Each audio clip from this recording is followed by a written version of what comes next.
All right, hello and welcome everybody back to the stream. I'm your CFI. I hope everyone's doing well today. We're just back from FS Expo, so we are all having fun back in the sim. I wasn't actually planning to stream at all today, but I kind of just wanted to, so I can show you guys the new CRJ, although I've kind of showed you already. But I got my brand new, well, I've already had it for a bit, but my ProDesk Sim throttle quadrant replacement has finally come in. If you remember from last time, my right throttle was broken. If I tilt the camera down here, now, I'll show you guys this later, but now both throttles work correctly. So they come out of the idle detent, right? They're not really supposed to be able to just lift like that, but now the right throttle doesn't just pop off, and you can see each individual click.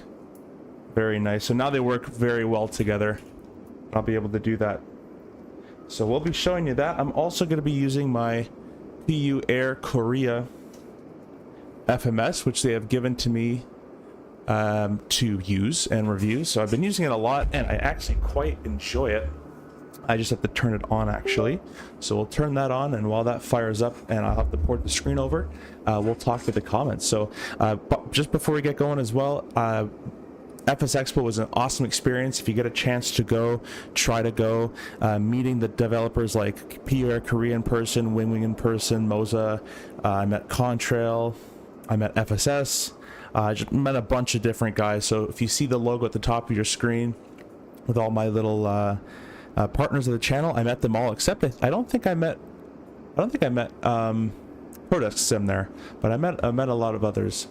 So anyways, if you guys want anything, by the way, on the Contrail web shop, be sure to go ahead and use my discount code down below. As the Contrail web shop, my code will give you 10% off. It helps me, it helps you save money. And you can buy the CRJ, which I think is on sale. I don't know if it's on sale on Contrail or on Aerosoft website, but the CRJ should be on sale right now actually as well, with the new update out. I know it's for 2020-24. And if you like the throttle or like the FMS I'm going to be using, their channel links are down below as well. So PUR Korea have a link to that for them for the FMS, and then ProDesk Sim, I have a link for the throttle down there as well. In the comments in the vertical stream, we have two streams going on right now.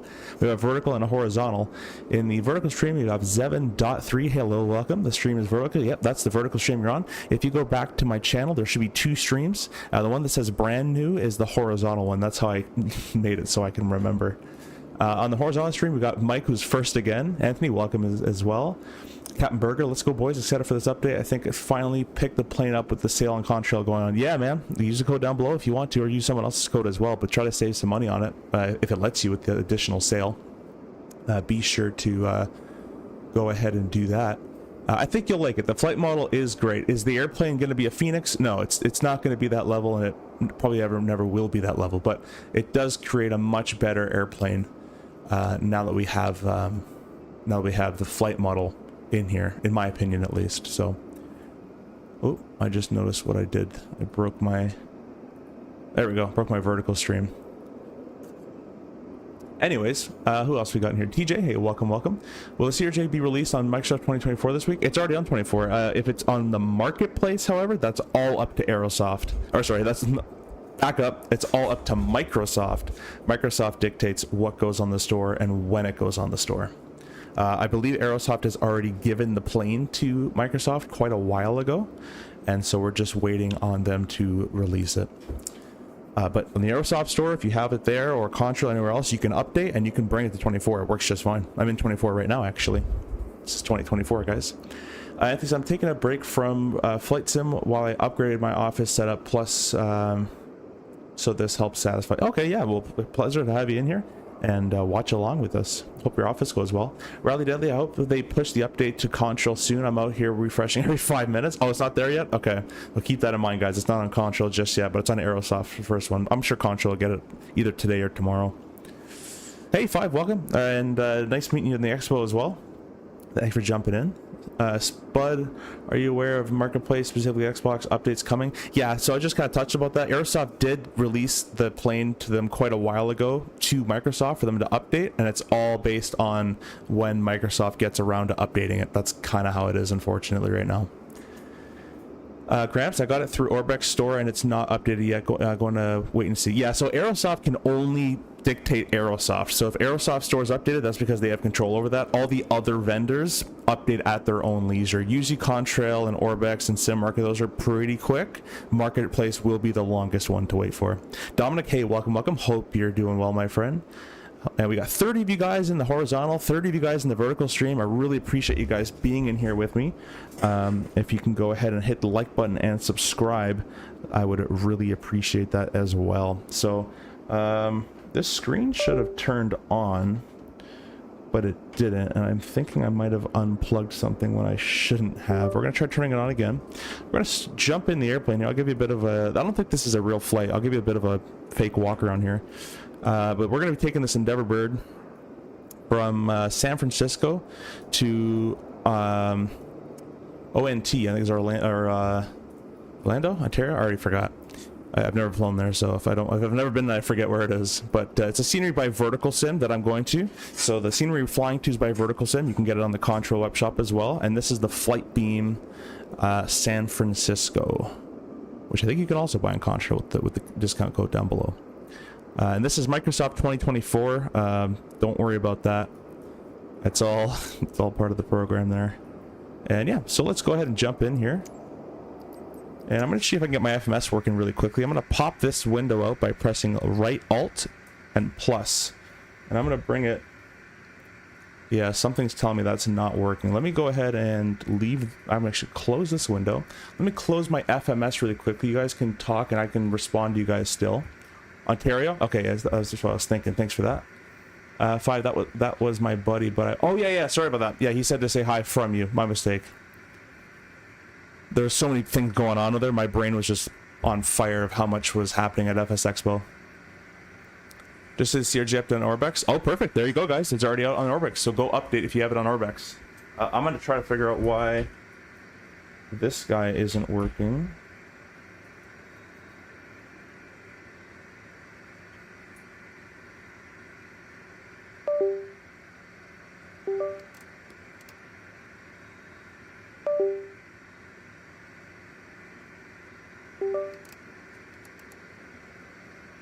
Oh, there's an update.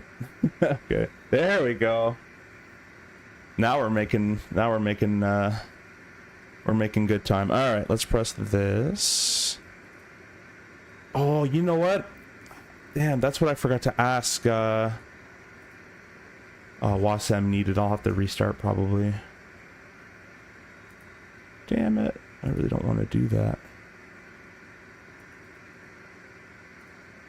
I wish I checked. I probably should have checked this earlier.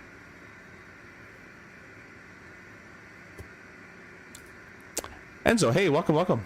Thank you for dropping by. What are the best discoveries you made at FS Expo? What did you hear that was coming up for the next months?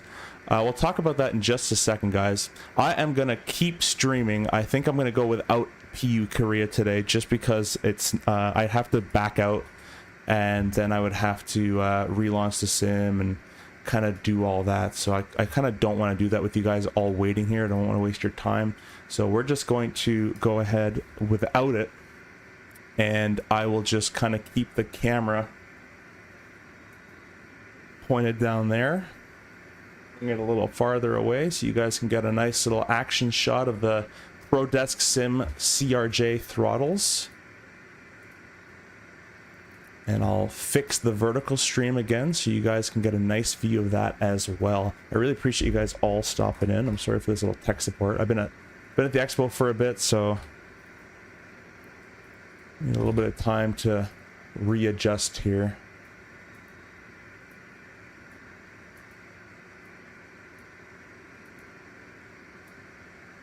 It's gonna be good enough. There we go.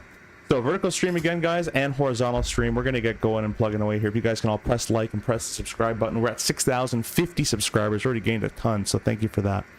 This is the CRJ 900. Again, I don't think this is a real route, but I if I want reroutes, I go to work, so I don't really care about that.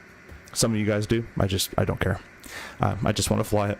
I'm gonna press import from OFP. We're gonna get it all from SimBrief.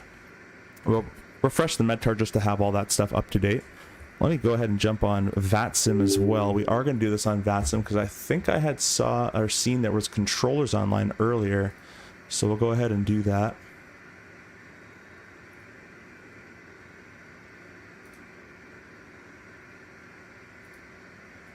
And we're going to file our flight plan. I'm going to connect to vPilot. We are JIA 5565. It took a lot actually to not fly the 727. I kind of really wanted to fly that, but I know you guys want to see this new update, and I don't mind obviously flying the RJ as well. So that's okay. CRJ 900. There we go, and we're on the network. We are connected with everybody. An auto ATC. I kind of hate those. The vertical stream's kind of dead, so if you guys want to comment as well in the vertical stream, I'm still watching both chats, so be sure to do that as well. Insight Yo-Yo, excited to be back home and get the update yours. Yeah, for sure. I think you guys are all going to enjoy it. Please let me know what you think about it as well. Simple Takeoff, welcome as well. Nice stream. I hope you enjoyed that. So I'll talk about... Oh, sorry. Enzo says, have you seen the improved textures of the Leonardo Mad Dog? I saw it briefly. I didn't really pay too much attention to it. Not that I didn't like it, but it's just been out for so long that it's just kind of improved textures. I'm sure it'll be cool, you know? I did see the FSS. I talked to them about the Embraer. The VNAV is coming along nicely. The Super 27 is coming on very well. So the 727 upgraded avionics package, you'll be able to interchange mid-flight what you want. So that's coming along very well. The Contrails Falcon 50, I sat down with Lars himself. He showed me the whole thing. I loved the flight model, even though he said it wasn't even finished, and I thought it was pretty good. So I'll be flying that on the stream when that comes as well. What blew me away, because I didn't really get to try the wing force feedback yoke completely.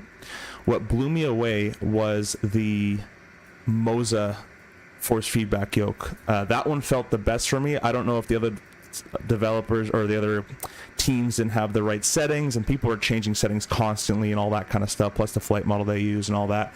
But when we did a 172 flight with that Moza, I'm like, wow, I can actually see myself paying $1,000 for this. I really enjoyed that one. I want to try the WinWing one. They had to dial it down quite a bit. I want to try the WinWing one undialed down and on the actual sim. That'll be a cool thing to try. Oh, Snap, you're back home. Thought you were out a few more days. Anyway, good to see you flying again, boss. Yeah, thanks, man. I just flew in today, actually. I flew in, I landed at 1 o'clock, and now it's 3 o'clock, and we're going. We're on the left seat today, not just for this iPad stuff. Cool, who'll make the Falcon? Which dev? I actually forget who it was, but it is from the Contrail. It might even be from them, but I'm not too sure. I'd have to go back into it. It's the Falcon 50, though. They're going to come out with the older edition, and then as they as they go, they're going to make more and more additions to it.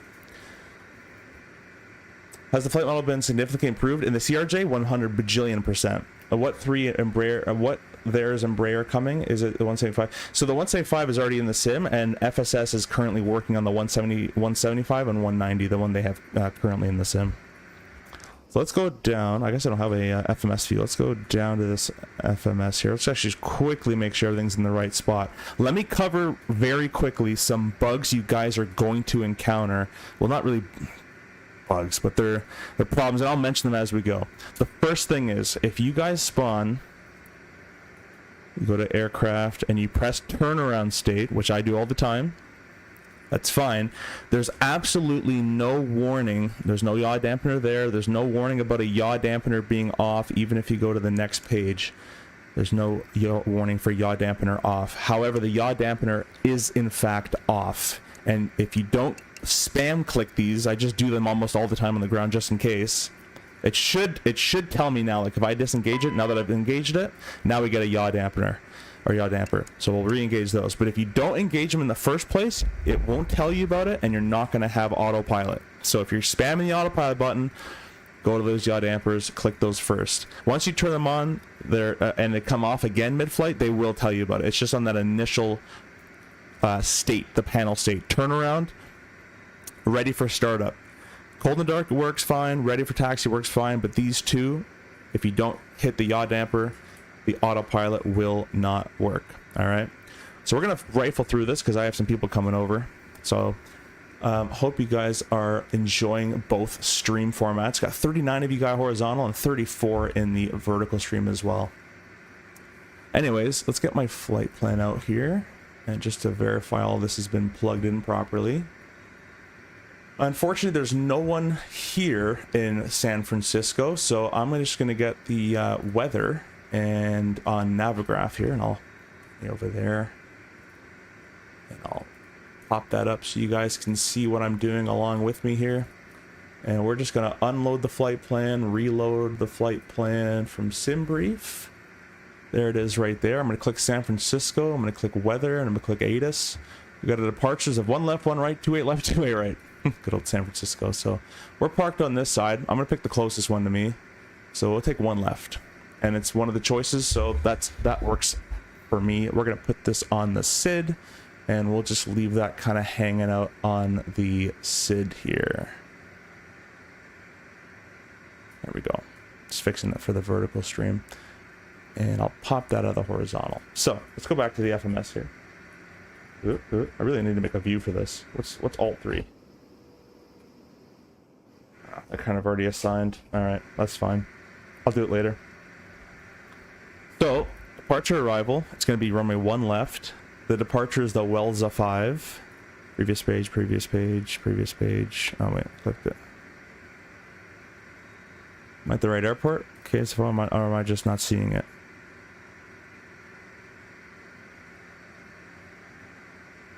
What do they put in here? SFO.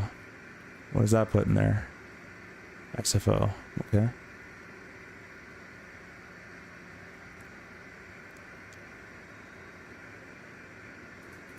I don't know about you guys, but I don't see a W anywhere. Let's go check the iPad. Maybe I'm not up to date, which is a very possible thing. Yep, I am not up to date. So we're gonna, by the way, guys, do your, oh no, I am. The latest navigation update is installed.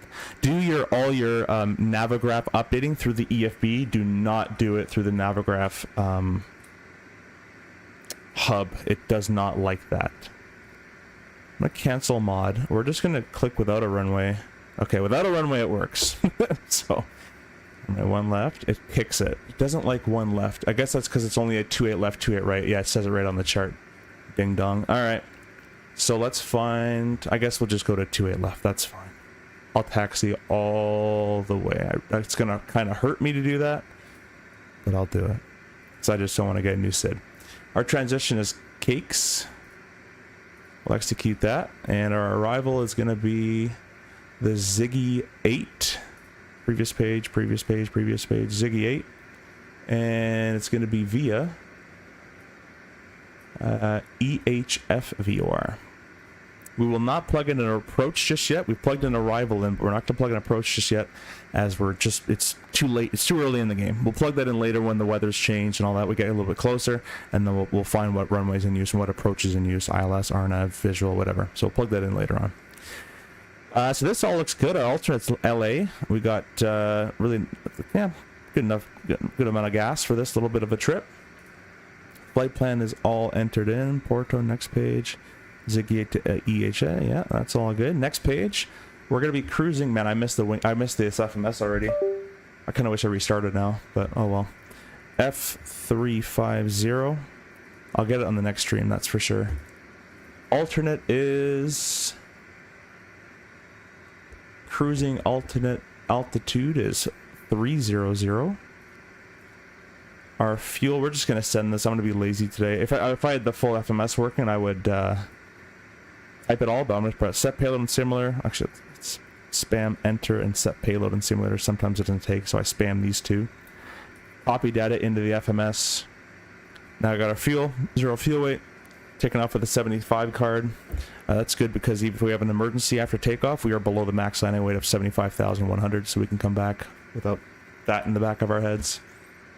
The ISA deviation is 14 degrees. We can go ahead and add that. And then our headwinds, we got 14. We got all headwinds the whole way. 14, 11, 10. So 14 minus 11 minus 10. Headwinds the whole way. Awesome. That's what we like to see.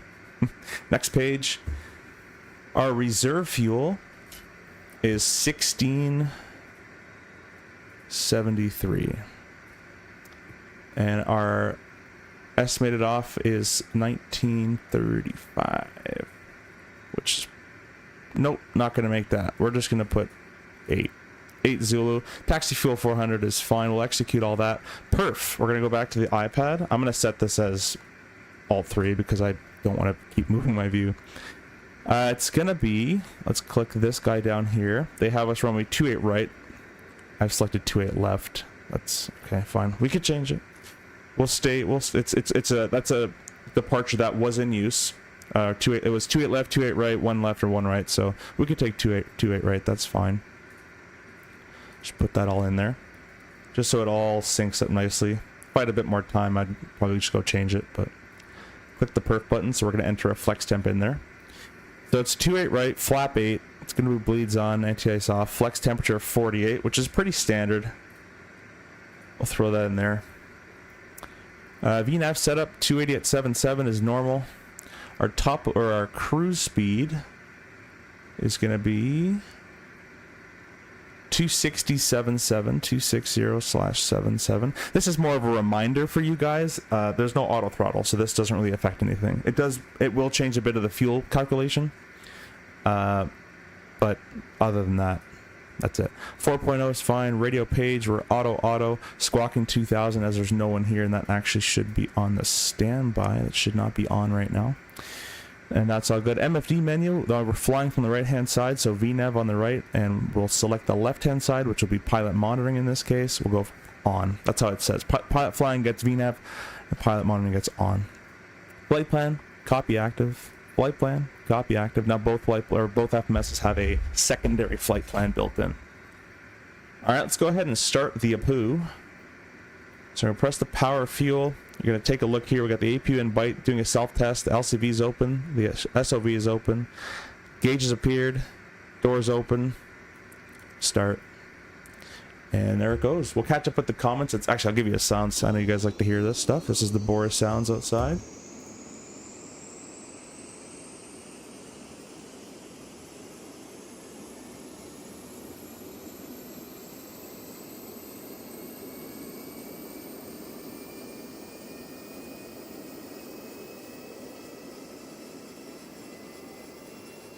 Pretty good sounds. Let me turn them up if you guys can't hear. You guys let me know if they're too loud, not loud enough, whatever you want. Please press the like button again, guys, as well. Be sure to subscribe, and if you're not a channel member yet, you can become a channel member. It gives you access to our cool emojis and also some private member-only videos. So whoever has channel membership, I want to see your flex emoji, the purple flex, once we're on the runway. Let's get back inside. I'll catch up with the comments a little bit here because I've been kind of lacking there.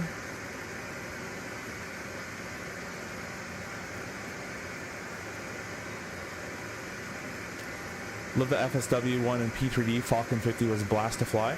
Dude, honestly, when Lars, I kind of like, I went to go say hi to Lars, just to say my thanks for allowing me to come on board with Contrail and all that kind of stuff, to get the discount code that I can give you guys. But then he's like, want to sit down and fly this plane? I'm like, I don't even know what this is, but sure. And then I actually started to really like it. So that'll be a really cool one when that comes out. H Aviation, hey, welcome. Now we're going to be back in the right seat, H. Slicker, just joined stream, and you might have already covered this, but do you recommend update or reinstall? I would delete and do a complete clean installation if you can. That's probably the safest way to do it, in my opinion. Even clear the WASM folders if you know how to do that. Kerm, hey, welcome. Welcome. Hope you're doing well, my friend. Look to your left. I got nothing. I was expecting like a big A380 or something.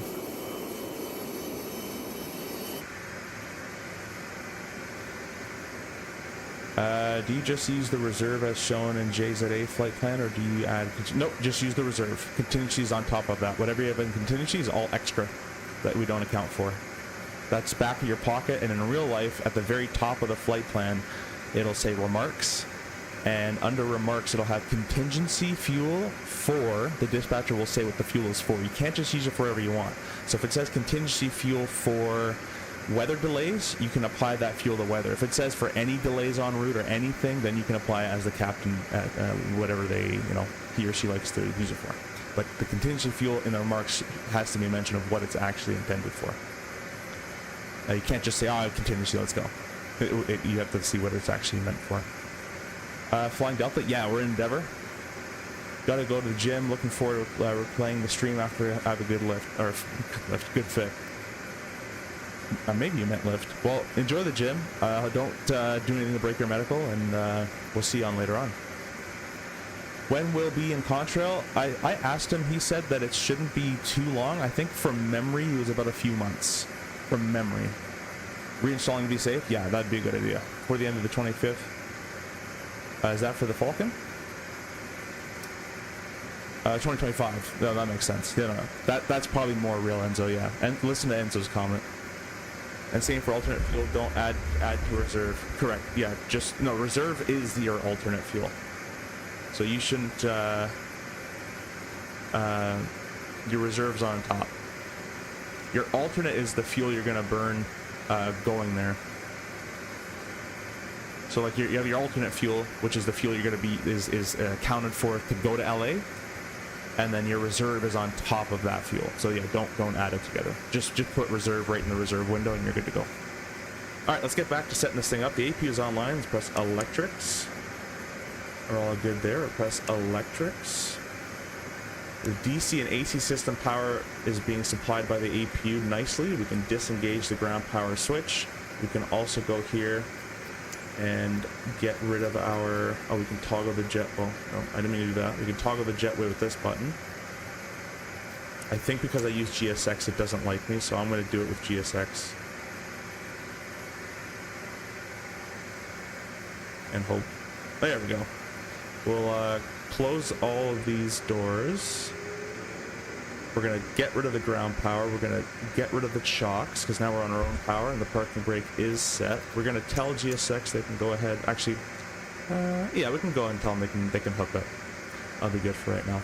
Move myself over here a little bit. So the APU is on. We can go ahead and turn the hydraulic 3.8 pump on. You are not fueling anymore, so the seatbelt sign can go on. Our cabin pressure, we're going to set to the landing elevation of Ontario. So we'll go to the index database, KONT goes up in there. 944, so we'll put about 960 in there because it goes up by 20s. So I'm gonna hold left shift and I'm gonna scroll 1, 2, 3, 4, 5, 6, 7, 8. Should be kind of close. That was way too much. We're at 1320. 1, 2, 3. Now we're at 1000, so just 2 scrolls without shift. 960. Cool. That's all done. So that's looking pretty good. These should be roughly there. The overhead is looking great. We're going to press this because my view's kind of screwed up. We'll press the doors button here, and all our doors are closed. That's all great. We'll go up to the top and turn our fuel pumps on. We're going to verify our steering is off, our nose was steering, so when we push back it doesn't break the tug as well. And then we're going to leave the beacon just for a second. We're going to set up this departure. So let me bring up that chart back for you. We have a do not exceed 210 until leaving 520 feet. That's actually not that high, so that'll be not a problem to do as we're going to be climbing at V2 plus 10 to 20, so that's okay. This is climbing heading at 284, so we can go ahead and set that. Oh, let me get my Mobi flight started so my autopilot panel works. It's incredible how many programs I have running in the background right now.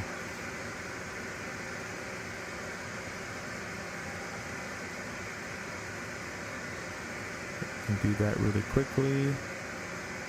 It's just installing. Stand by. I'll read the comments here. Whoop. I didn't want to do that. Let's reconnect to Vatson. I don't like that part about 24, to be honest with you. That's weird. I'm connected as an RJ. Oh, you know what it is? It's my fault. I can't see traffic in 24. I do not know what it is, but I cannot see traffic in Microsoft 2024. I'm going to try something that might fix this.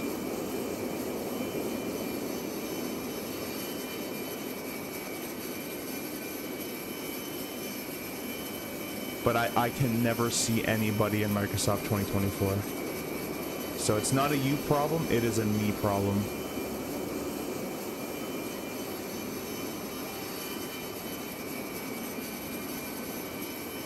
I don't know why it happens, and VATSIM is currently crashed to desktop scanning for new modules. So we're just gonna close vPilot and we'll reopen that.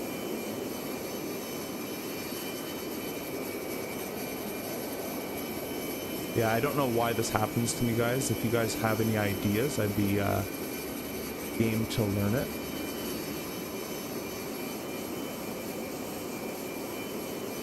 Okay, it says it's complete. We'll connect to VATSIM again.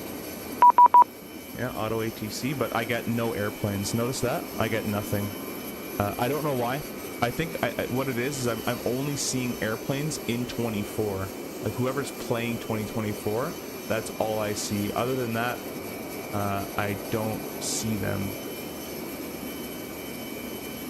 So, anyways, yeah, it's not your fault there.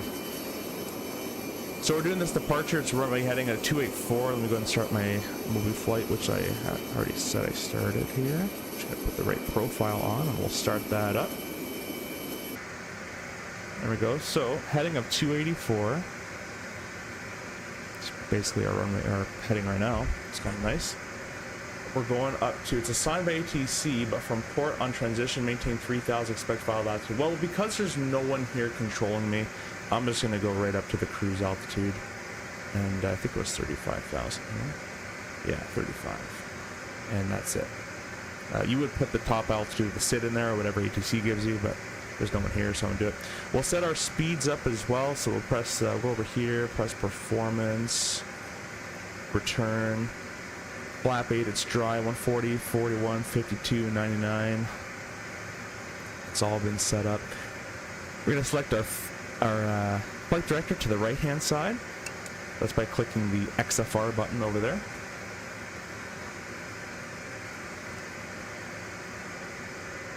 And lastly, we're going to set our MDA. So this is our acceleration altitude. We press MDA.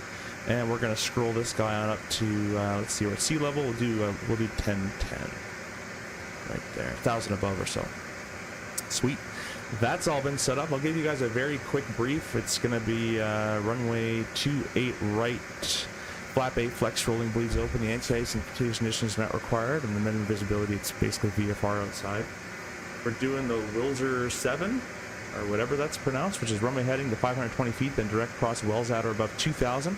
Left turn direct port, assigned by route altitude assigned by ATC. Noise is built into the SID. The engine out upon reaching 1010 is straight ahead 284. Questions, comments, concerns, threats? Cool. Let's get going.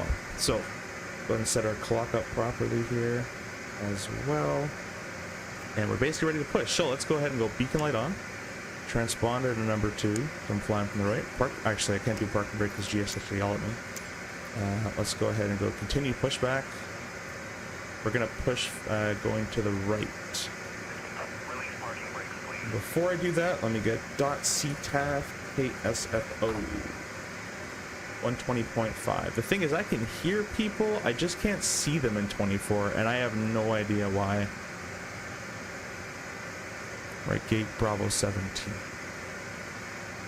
San Francisco traffic is boosting 5565, pushing Bravo 17, facing north. Alright, releasing parking brake. Commencing push. All engines clear. Start at will.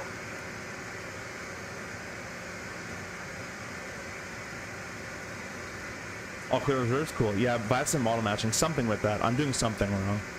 I'm sure it's my fault. I copied the FSTL folder from 2020 to the community folder at 24. I did that too, and it broke it. But is your Flywire FS traffic installed into your? Yeah, yes it is. Yeah, I'm using add-on manager for that though, so maybe that's the problem. It worked 2020 though, and it's working for traffic. Both injector and sceneries. Yes.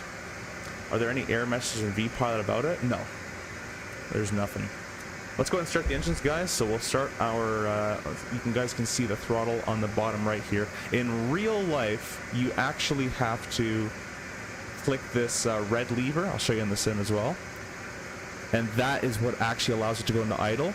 In the sim, I can just simply bring those up. That's not quite how that works. which actually now come to think about it, I gotta make a T2. There we go. So that's not quite how it works, where you can just kind of lift it up, but that's how it works in the sim. So that's what we're gonna do. We're gonna click the right start, press and hold. Got the right start message on the iCast number 2. Click the timer. Once again, you guys are back here. You guys like those engine sounds? Please set parking brakes. All right, well, there we go. I guess we'll wait in here till we're there. So 20% N2. I'll show you guys the new the new the new N2 and N1 spooling. But for now, I'll give you the sounds. Chorus Audio Works.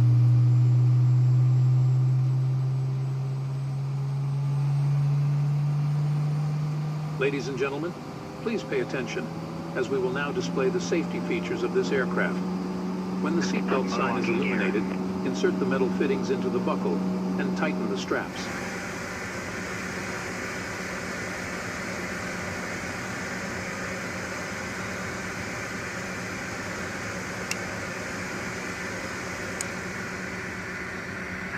Tow truck disconnected. Bypass pin removed. Left is clear. Right is clear.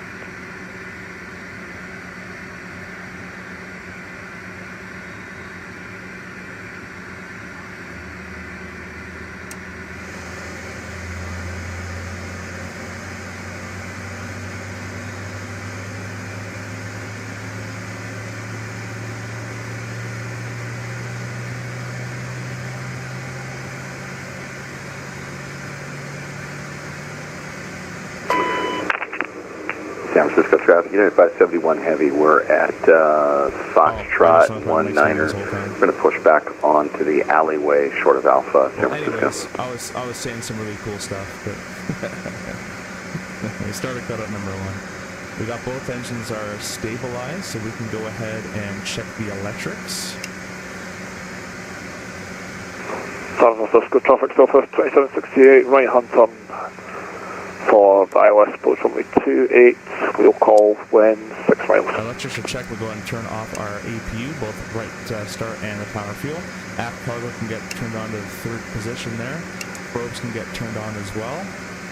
I'm going to lock my office chair wheel so I can use my rudder real quick.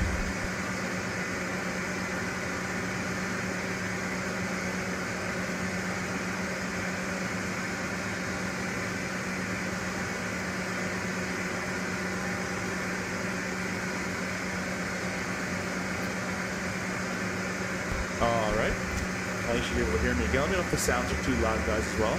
Great mouse movie? Yeah, thanks. It was going with my words, I promise. I really appreciate you guys. 75 of you guys in here. If you love the CRJ and you want to pick it up, use the Contrail link down below and you can get it for a little bit of a discount there. And I really appreciate you guys all stopping in and subscribing and just doing all that kind of stuff. So thanks for stopping in. Let's go ahead and check our rudder now.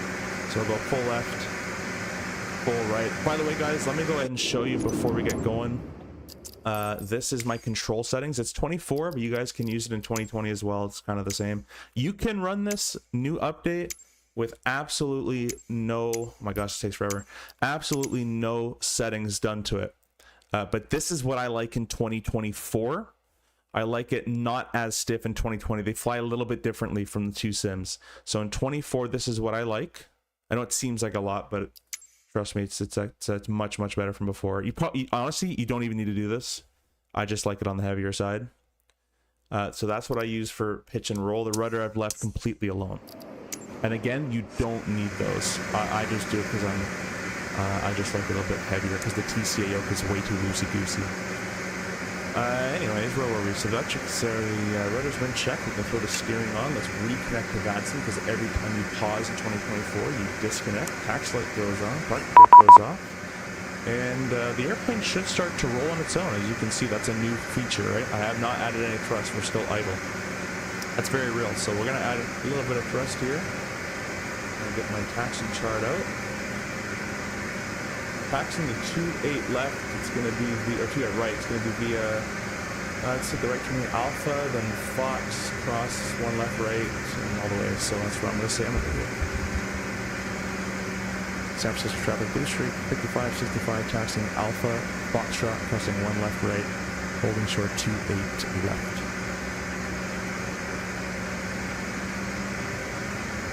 So, what I've gone ahead and did, guys, as well as I bought a, I went ahead and bought San Francisco traffic, okay, southwest 2768, 8 miles southwest to 8 right. And it's going to be underneath the table, so it's going to seat underneath. So right now my idle is such a weird position for my hand, and I want it to be here, so I go idle there. So when the mount comes, I'm hoping, I bought it on Etsy, I'm hoping that it'll kind of fix that problem for me. There's a lot of comments, holy. Let me catch up on this. Are you in here? Nope. Tyler, where's the expo going to be in 2026? Minneapolis. MSP is where it's going to be. MSP where it's going to be. San Francisco traffic, United 571 heavy, spot 8. Mike is a little quiet. Over by F gates. We're going to taxi 28 right via Alpha. Let me go ahead and fix that for you guys. Wendy, hey, welcome, welcome. Yo, how's it going? Great seeing the expo. Yeah, great meeting you as well, my friend. Thanks for stopping by. Drac as well. Drac, drink water. Yeah, turn down the Tad and mic up. Cool, thanks. Let me know if it's better now. Sim drowning out. Yeah, let me know if it's better now.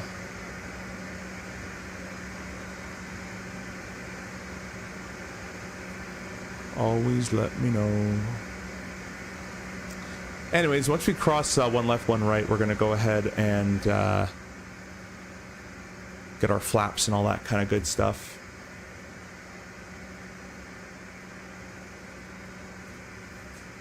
I just realized this stopped working. Nothing's going in my way this time.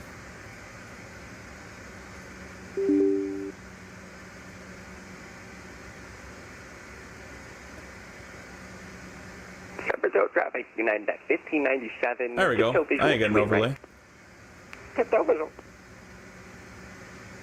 Better now? Cool. Yeah, let me know. Always let me know, guys. I am a streamer. I make things go up and down for a living. What's up, John? So we're coming up on Foxtrot 1. We're going to keep going straight. Just technically Bravo into Foxtrot, but that's fine. And I'm going to give some ample warning that we're crossing the runway. Not that I can actually see anybody because my 2024 is broken right now. Actually, I think this would be Juliet. Yeah, it's be. Anyways, I don't like giving my own. I don't like giving my own taxi instructions. San Francisco traffic. It's Blue Streak 5565. Crossing runway 1 left. Foxtrot. There we go. I said it nice and slow so everyone knows where I am.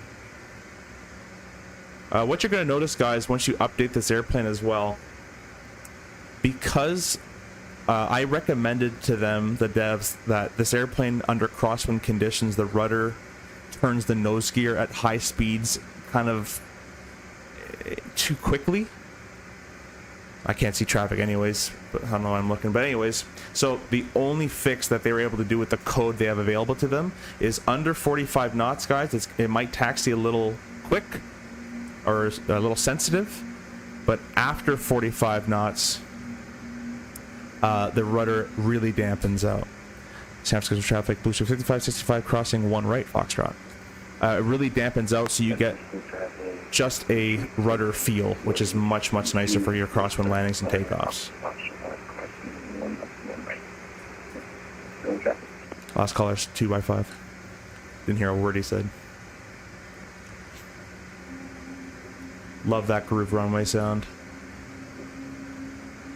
That's a Boris sound, really, really good.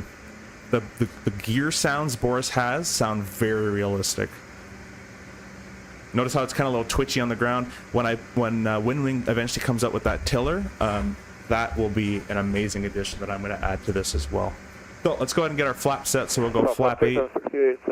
Right, fully vacated. Get our auto cross flow set to manual. Go ahead and check full left, full right. My full right's a little broken on my yoke, as you can see. This is my yoke, though. This is not a sim. This is my yoke problem. San Francisco traffic, United 571 on Alpha. We're going to Alpha Foxtrot 28 right. We're going to cross 1 left and 1 right. My game being weird right now. San Francisco. I'll go to the right, though. Full down. pull San up. Francisco traffic, 2768 crossing runway 28 left at Delta. Any taxi to the terminal. Wrong button there as well. Let's try now. San Francisco traffic, United There we go. 1597 short Just final, don't 28 right. give your TCA yoke a good old like smack to the top, and it starts to work. So that's my method, anyways. Seemed like it did its job. Notice how fast we're going. We're going TMG 20 knots, 777 to work in the latest and I haven't added thrust. We're idle. That update seemed to crash compatibility. Last callers are blocked. Data Flight Sim. Hello again. I'm the guy next to you at PF Chang's yesterday. Oh, okay. We had a long talk about CRJ after nice. Yeah. Well, hey, I really appreciated meeting you, and we got to fly some DCS together, my friend. I'm looking into how to record and stream DCS, and that'll be my next hurdle. Traffic United 571, clear for one left and right at Foxtrot. San Francisco. What airline do you fly at the CRJ? I don't like to disclose that. It's not hard when you meet me to figure it out, but yeah, I don't want to say it on stream. Thanks for the question, though. All right, guys, I'm gonna put this departure up here for you. Couldn't hear what that guy said. San Francisco traffic, Blue Street 5565, crossing 28 left, Foxtrot. We'll be short of 28 right. We'll throw our strobes on now. Again, I can't see traffic, unfortunately, guys. I think my 2024 is bugged currently with that. What I want you to notice, though, is after we hit V1 rotate, on rotate, I want you to notice how the airplane doesn't stick to the ground anymore. It's a nice progressive pull all the way up. If I cause a lot of problems, I may even disconnect from VATSIM as well. We'll see. San Francisco traffic, Blue Street 5565, lining up on me 28 right.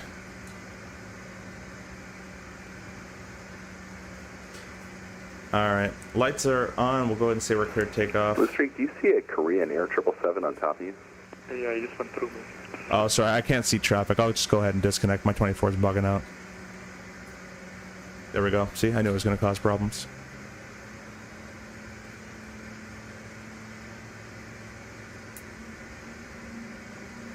Go ahead and line up here. Press our toga buttons. Got takeoff. Takeoff config is okay. 28 right's verified. We'll go and press the stat button so our messages are acknowledged as well. And now that I'm not on VATSIM, I can stay here for a second. Don't do this in real life, of course. But these throttles are completely the same. Not size. They're actually a little... These ones are actually a little bigger than the real airplane. But these throttles have the idle detent, the climb, toga, and the max power, which is pretty cool. It makes flying this a lot easier as well. Once we take off, guys, we're going to go gear up, speed mode, nav mode, and below 400 feet AGL, it'll say heading with FMS2 armed.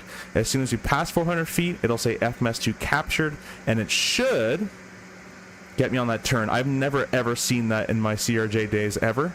I don't know why that's there, but maybe some of them have it. Anyways, let's go ahead and let's bring up the thrust levers between the screw and the climb. Should give us roughly 70-75. There we go. I don't know why my brakes are on. And you'll hear the click click, and that's set thrust. I want you guys, if you have them, put flex in the chat there. The purple flex. 80 is checked. I'll get your comments when we're in there, as I'm a little distracted.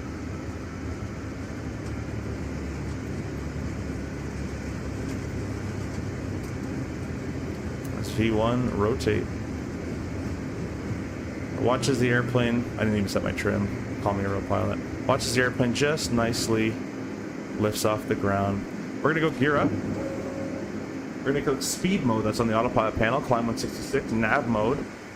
And you'll notice, see where it says heading there. Once we get to 400 feet, it's gonna auto sequence itself. FMS2 is captured. This hand flies so well, you guys.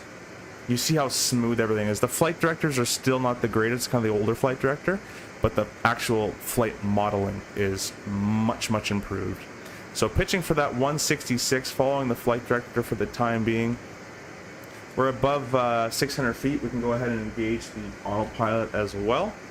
We're also above that blue line, which is our acceleration altitude. So I'm going to bug this speed up to the VT, just maybe a little bit past it. We'll do VT plus 5 or so. We got a positive speed trend. We're looking for V2 plus 12, which we are. We're going to go flap 1.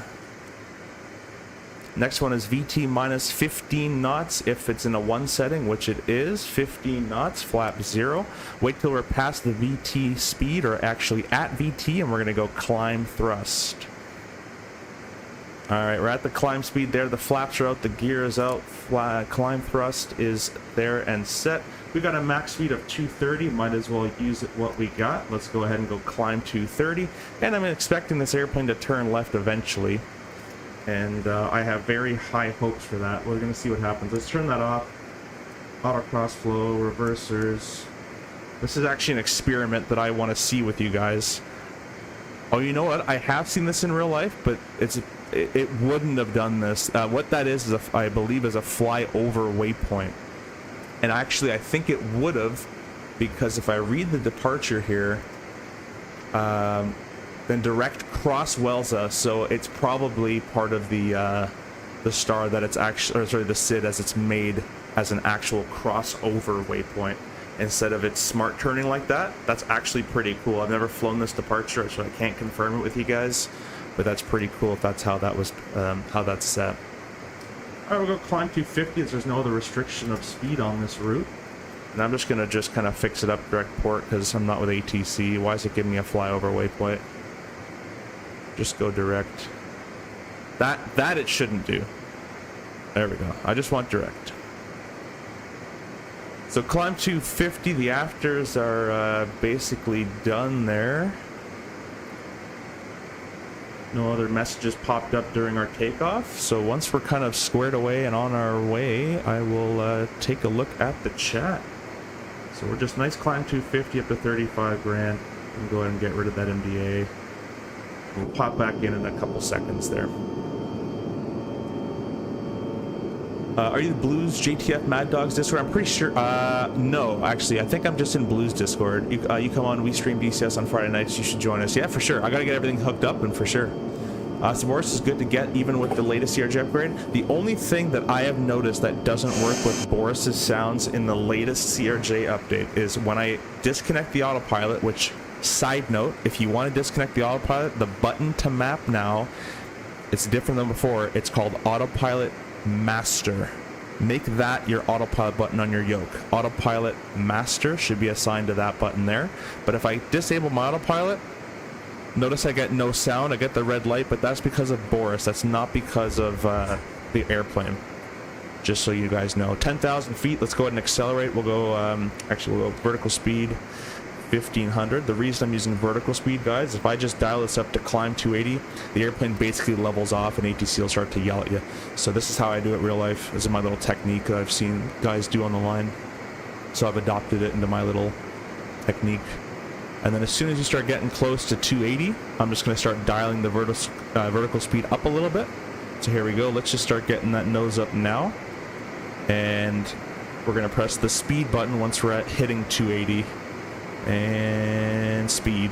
Climb 280. So that's how you can keep the airplane going up.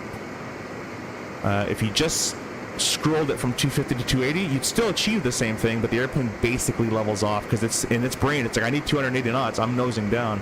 And it's going to basically level off. Not all the time. Depends on the weight, but sometimes. So that's what I do. So flying these in real life, how does it compare to the sim? I mean, nothing will be real life. Even the real sims aren't close at all to real life. That's why there are... anytime you fly with a sim instructor and they're flying for the their little flights they do for a few times a month that they do them, they'll say, look, I'm always in the sim, so if you see something I'm doing wrong, let me know. The captain will say that to NFO. It's not uncommon. That's because the sim is not the plane. And me and actually Dada were talking about this the other day.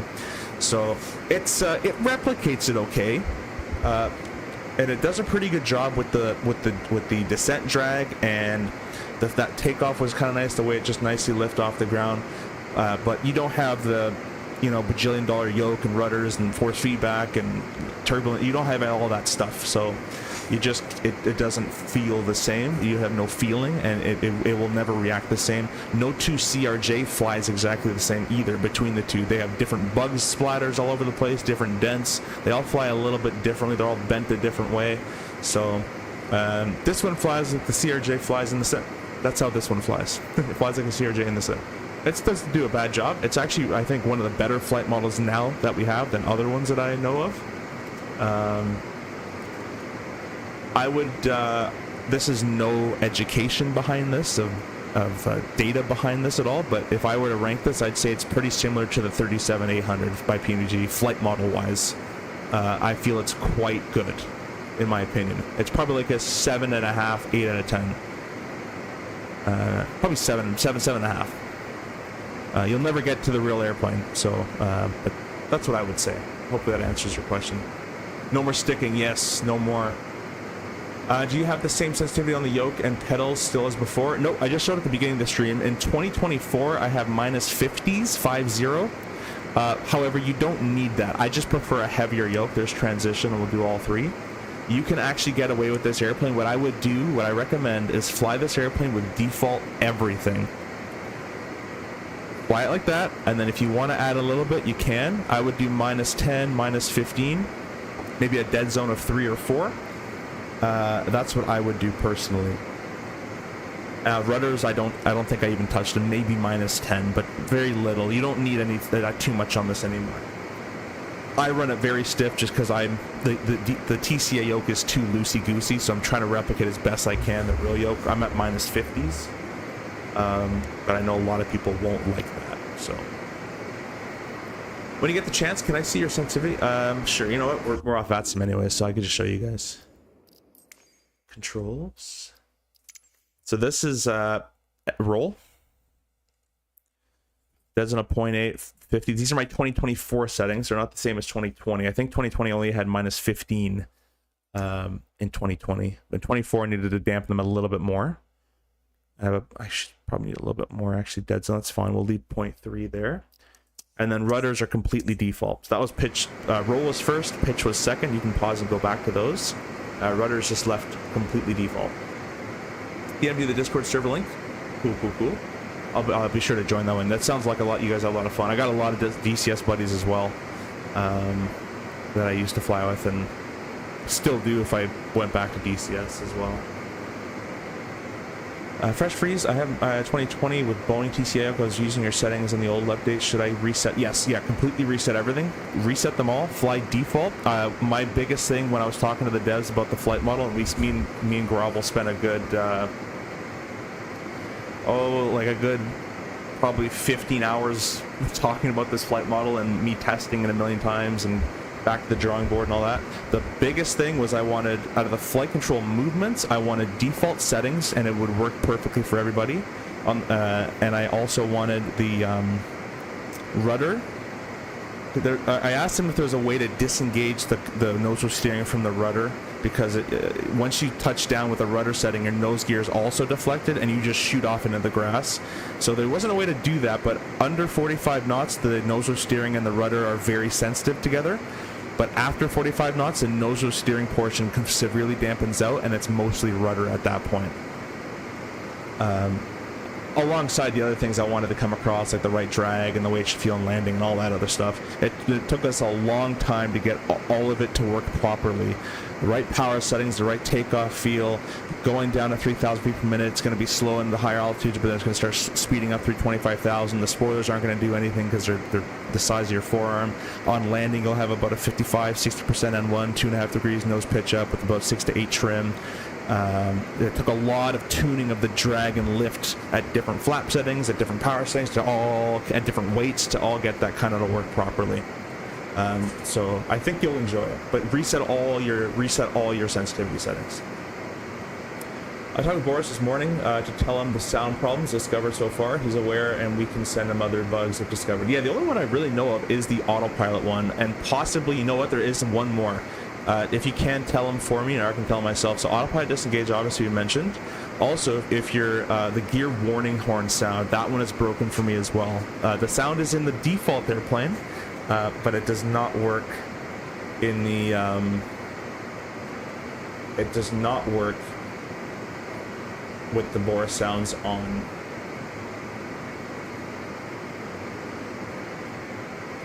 Looking forward to it. I don't own this CRJ, but now with your channel, I just may get it. Hey man, it's on sale right now, and you might be able to get it a further 10% off, as I have a Contrail code down below you can use as well.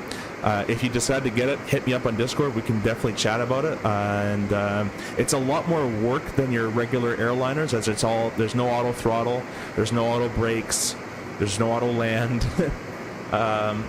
It's a lot more work than your regular Airbus and stuff, but if you kind of like that flying, which I think you probably do, this is most likely the airliner for you. It's not Phoenix level, it's not going to be PMDG level. It's good at doing A to B. There are some bugs that I've been reported. It's so much better than version 1 and even better than version 2 in my opinion. So if you do get it, let me know, and I hope you enjoy it. Biggest takeaways from new update: flight model, flexed, new flex temp. What do they call it? Flex temperature. They have new data. I forget what they called the professional way to say it, but they have a new flex temperature data sheet they've used, because before it was completely incorrect. So I told Hans, why is my N1 going up when I'm adding flex? It should be going down. It should never go up past your rated thrust. So that doesn't make sense. There's no point to flex at in that point. So now the flex is actually correct and works properly. The brakes are severely sensitive, which they are in real life as well. They're super, super sensitive in real life, the brakes. And yeah, basically the flight model is the biggest thing. That's the massive thing. The changelog I posted in my Discord though, so if you want to go check out the changelog that is in my Discord, feel free to do that. Actually, looks like the CRJ finally just watched the beginning of the stream up to now. Hey, well, thank you for watching, and thanks for saying that. I'm not the developer, I'm just a beta tester / advisor, but I like to think quite a bit of work on getting this airplane to fly the way it does, as it's basically been based off my flight experience in it and some other RJ guys that were in the beta team as well. So if you enjoy it, I appreciate that, and that's what we did it for. So hopefully all the landings get better. It should feel just a bajillion times better to hand fly. Now, if I'm working on getting the Moza yoke, I'm trying to figure out financial / where I'm going to put it, but I would love to try that Moza yoke with this airplane now. That'll be really cool. How does a hand fly? Beautifully. Watch, I'll disengage the autopilot right now. Watch this yoke. Now we're up high, so it might be a bit more sensitive as it should be. Watch this yoke. Notice how much I can move this thing.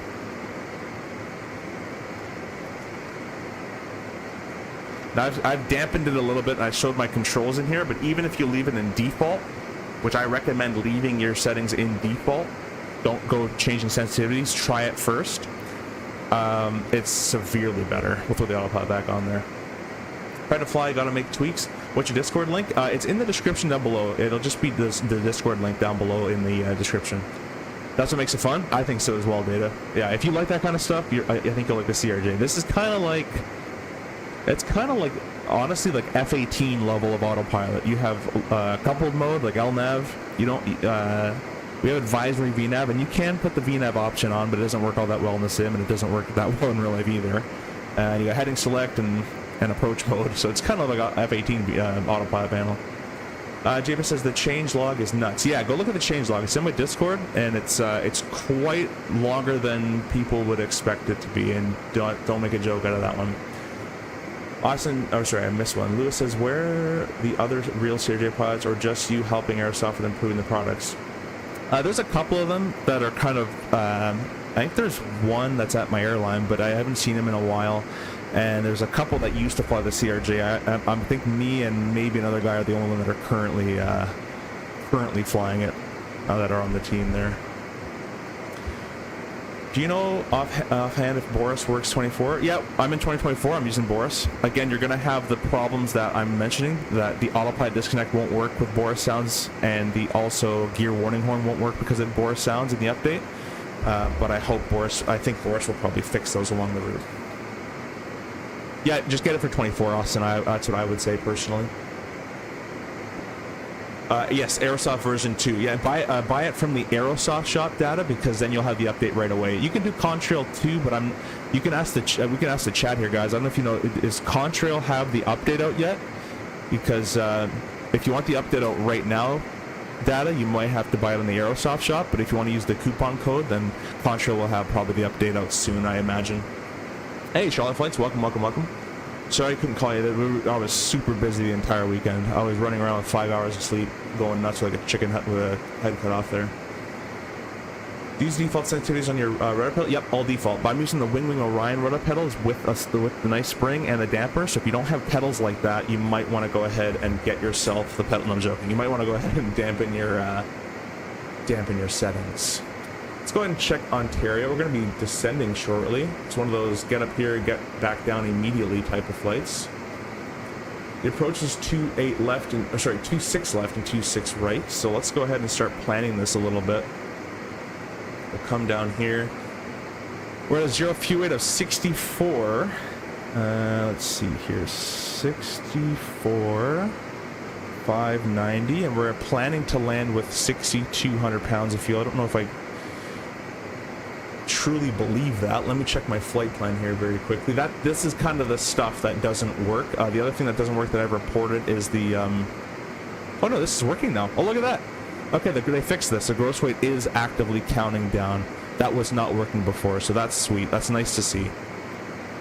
Anyways, our expected landing fuel without the approach plugged in, let's see what this 54. Yeah, it's actually pretty close. So plus 5,500 pounds puts us at, oh, I didn't do that right. 65, let's go back here. 64,490 plus 5,500 pounds of gas equals a landing weight of 70,000 pounds. So we'll go over here. Cont is already in there. 26. Let's see which one we're going to take here. We're currently flying south. It doesn't really matter, really. I guess we'll just take 26 right. Why not? Sure.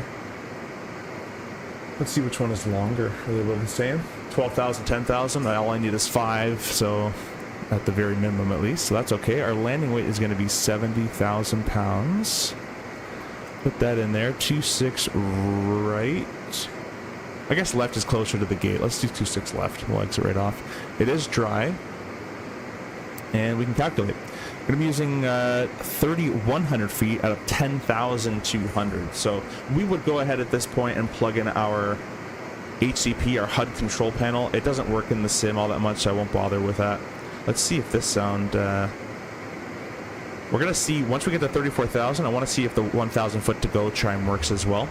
Notice, guys, how long it takes to climb up. This is very realistic. Notice how it's bobbing between 1,100 feet per minute and 400 feet per minute. That's very, very realistic. The airplane does that in real life all the time. So if you're seeing climb rates of 200, 300 feet per minute for a prolonged period, that is real. I can vouch for you. I have pictures. I took pictures because I know people are going to complain. So I was actively taking pictures during development, so I can prove it. Anyways, let's go ahead and do the rest of this stuff. Weather, weights, plates. We got the weather. Let's go ahead and pull up the plate. Let me bring it so you guys can see as well. 26 left, I had said. We'll do a visual backed up by the ILS. Let me just check real quick. 10 mile. Yeah, it'll be 100% visual on that guy. Puts us at a frequency of 1135, which is ITWO. So if I go in here and go radio, IT, in real life it works all the time. In sim it's kind of hit or miss. There you go, 11135. It changes the ident, which it shouldn't, but the number is right, which is what matters. There's 34 for 35, so that sound works with the Boris sound. That's always good to know. Coming on down here, our Cat 1 MDA is 1126, which puts us 200 feet above ground. So 1126 equals 1130. We can't round down on an MDA there. We have to do it or higher. So that's all been set. We're going to go over here, return. We can press set our V2 go around. So if we have an engine failure in the go around, we're going to go ahead and go at 148 or higher.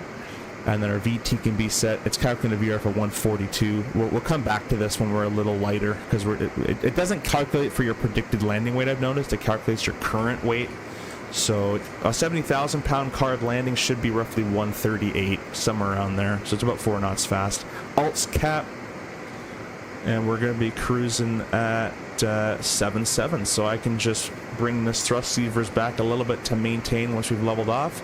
You'll find that about the fuel flow has been fixed as well, and about 1,800 pounds per hour will maintain this guy quite well. So let's just set 1,800 pounds per hour, just kind of roughly, you know, somewhere in there. And then let's just zoom in on that speed tape, and if you don't see any acceleration or deceleration, you're doing pretty good. And 1,800 works quite well, and it works quite well in real life as well. How much is Boris? I think it's like 15 bucks. It's not that expensive. Contrail says Contrail still has 2.011. Okay. So Data, you might want to wait later or buy it from the Aerosoft shop if you want it right now. But the update for Contrail will come up soon, Data, as well, so it doesn't matter. Marketplace, however, do not buy this Marketplace. That'll take forever. I just bought Boris, can't use it as I'm in the middle of a disaster, flight. Okay. Contrail, yep, thank you for that. Does the sound good enough stock without the Boris pack? It's okay. It's actually technically more realistic. Boris makes the engine sound very loud. In real life, the engines are 120 feet, you know, whatever it is, behind you. You don't hear them all that much. Let's go in here with Ziggy 8. Go ahead and 2-6 left on the ILS. And let's take it all the way back from... Vectors is okay. Yeah, that'll be fine. This it shouldn't do. This is still a bug, but we're going to just reconnect that together. Let's take a look at the star, if there's any restrictions. We're coming in from EHF at the top left here. Go ahead and... fix this crop window. There we go. Alright, so EHF, then we have Zardy. Let's go back here. A little bit of thrust as we're slipping tiny bit. Then we have Lando. Lando Norris just won the Grand Prix. We got Bleh. It's a funny waypoint. We got PMD, VOR, no restrictions on here. Flaver is 250 as it says there. Majek is 250 as it says there. Awesome. Hespe, then high top. Hespe, high top. Then we go over to Nitty. Then we go to Ziggy. I thought it was going to be Nitty Gritty. Ziggy. And then Petus, and then we're vectored in for the ILS 2-6 left. There's no one on, well, there is someone online, but I went off Vatson because my traffic's not working, unfortunately, so I didn't want to disrupt their whole flow going on. Let's pull up the approach plate. We got Unic, 3,400 feet mandatory. 3,400 is in there, max of 180. We got Muns at 3,000. We got Bakes, a FAF cross. Oh, we don't have Bakes in there, but Bakes is not. Bakes is just a waypoint we can add. It's visual, so we won't need to add that one in there. Muns is the FAF cross at 3,000, so that's already in there. Runway 26 left, a ref of 138. This approach is runway heading 2,800 feet. Let me just confirm with this. 2,800 feet, then left turn 5,400 feet. So runway heading 2,800 feet. Then a left turn direct PDZ, 5,400 feet. We're going to hold at PDZ, 208 knots, 5,400 feet. And we'll go ahead and execute that. And it looks like it'll be... it looks like it's a standard hold, right turns, but it's going to be a parallel entry, which means if we have to go missed them, it'll do it. Actually, I don't know if the RJ in the sim will do it for you. In real life, it'll do it for you. But it's going to fly this way. Hit the fixed parallel, because notice we're supposed to be going that way. It's going to parallel it, turn inside the protected airspace, and then it's going to start its hold. That's how it should get into that hold. It's called a parallel entry. So we're looking pretty good. You can see it's put a top of descent out there. It's targeting the only one that's on our route really for an altitude is 3,400 feet. It requires 1,700 feet per minute down right now. And I'm just going to confirm, I don't trust this in the sim too much. Real life, it's really good. In the sim, I don't trust that too much. Let's press direct intercept. Let's go all the way to Uke, and let's just verify that. 1,200 feet per minute. Notice the difference? I don't know why it does that. Let's go ahead and say 4.0. That's the descent path I want towards the Uke. Actually, I don't want to do that inside the let's try there. Maybe it'll adjust. No, it stays like that. So anyways, in the sim, seems like it got worse in the new update, so I would reference the direct intercept page a lot more for the waypoint you want. So we want 3,400 feet at Uke. That requires 1,300 feet per minute if we left right now for it. We're not going to do that. We're going to wait till this says 2,700 feet per minute, and we're going to go down at 3,000 feet per minute. The CRJ profile, one that works at least at my company, is 3,000 feet per minute. Idle thrust, 0.77 transition to 290. Leave it idle the whole way down, and I'll show you how we slow down again after for 250.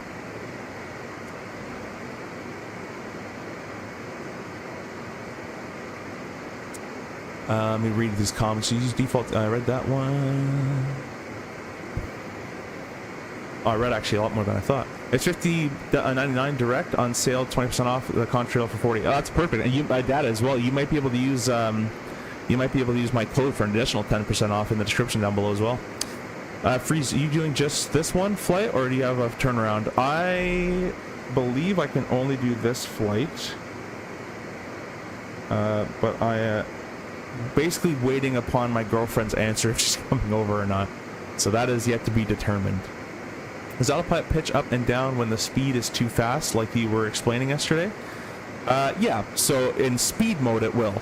And right now it's all manual thrust, but if I were to descend, let's say, and I click speed mode, it would say descend Mach 0.77. So if it's already holding 7.7, it's not going to descend, because if it descends, it's only going to speed up. So it's going to need me to reduce my thrust, and then it's going to descend and hold its speed with pitch. Kind of like flight level change. But when it's in cruise, in this alts mode and just leveled off mode, I can stall this airplane out, or I can overspeed this airplane. It's all manual here. Good question though. Hey, Charlotte Flights, welcome back. Let's check the vertical stream. I've been actually neglecting that one, but no one's... we got 22 of you guys in the vertical stream. If you guys want to comment as well, be sure to do that. Like, comment, subscribe, become a member of the channel. Do all the usual YouTube stuff. I will say, at least for the MD-80, the sound pack is essential if you want to hear anything besides the standby altimeter. Yeah, JBS, though, that again, the MD-80 is one of the most silent flight decks in the world, though. Those engines are all the way back there, right? So it sounds cool, but it's not real. Plus, in real life, you have a headset on, that's sound muting. So just the way they're designed, they're sound muting, but then you also have the additional sound muting feature.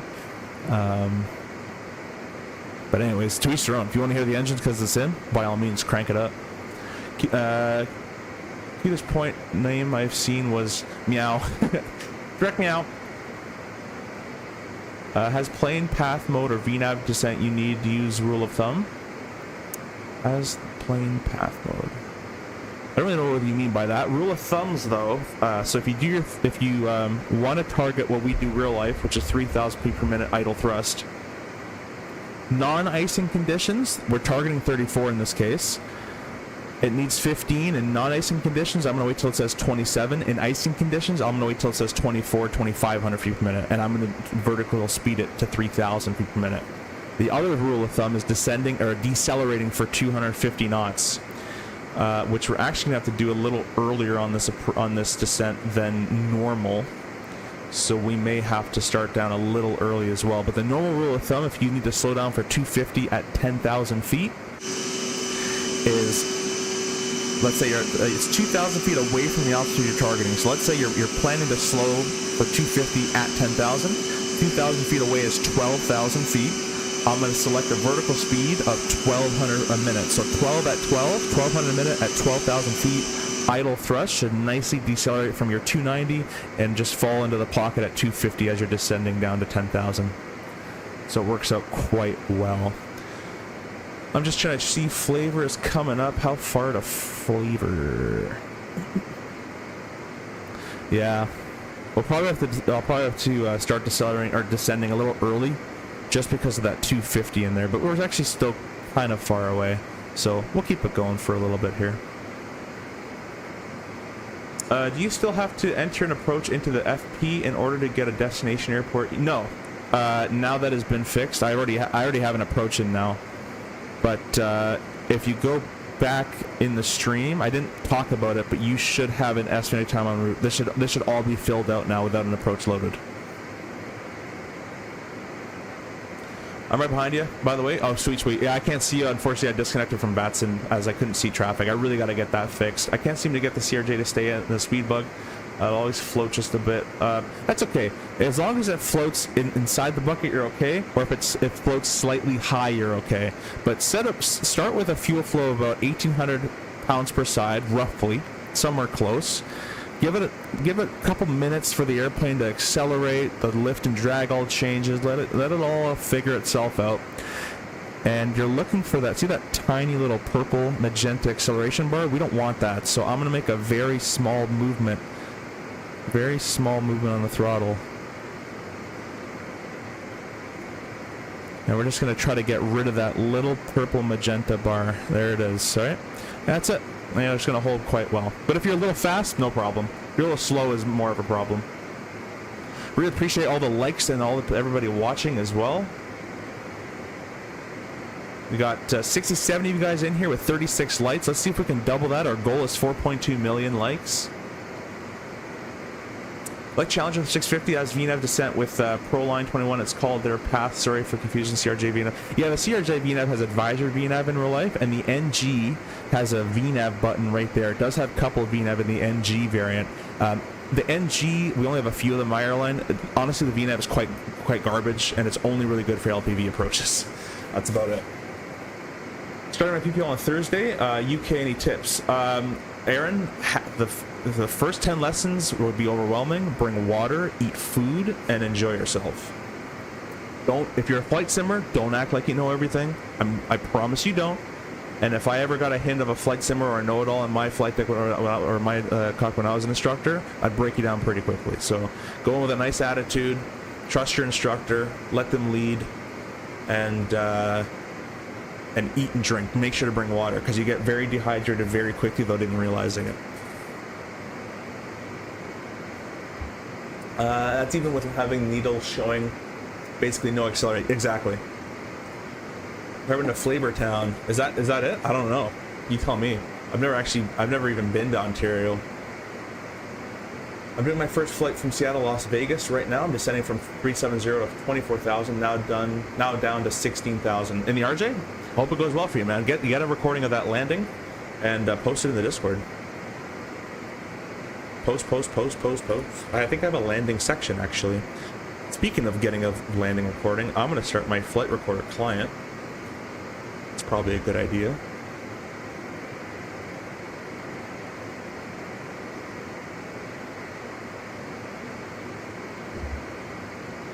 Alright, let's see what our top of descent's kind of looking like right now. 1900, we're still fine on that.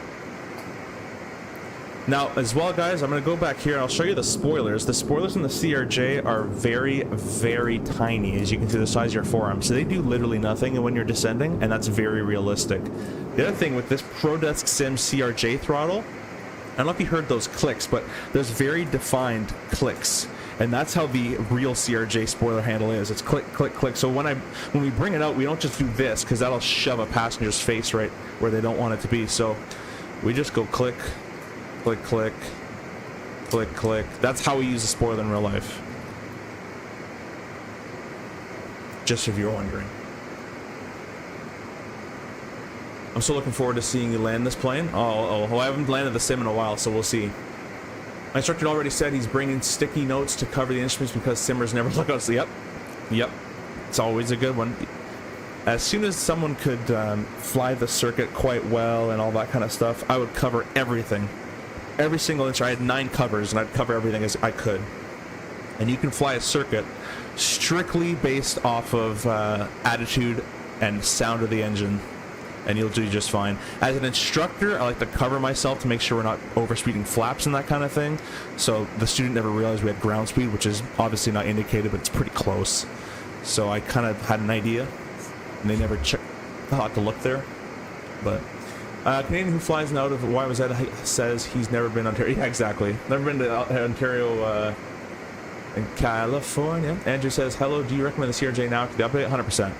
If you like regional A to B flights and you're not looking for a study level, high fidelity, whatever you want to call it, airplane, this will do the job for you. There is some bugs. I'm not going to say there isn't, but the flight model is much better, and it's just it's nice to fly. In my opinion, might be biased, but that's my opinion. Oscar's probably already asked, but did you have a good time at Expo? Loved it. Met a lot of awesome people I already knew from Discord and streams, and people I never knew. So I got to meet all of them, and I also made relationships a bit better with people that I used to watch, or still watch. So awesome time. Met a lot of cool developers that I work with, and some I don't work with as well. And got to try out some cool yokes and all that kind of stuff. So it made me feel very broke, but I loved the experience. Refresh take on the sound in cockpit. So many of us want it always sound like the engines are right next to us, whether real. No, it's not realistic at all, King. Yeah, you got it. Those engines are 100+ feet back. You're not hearing them.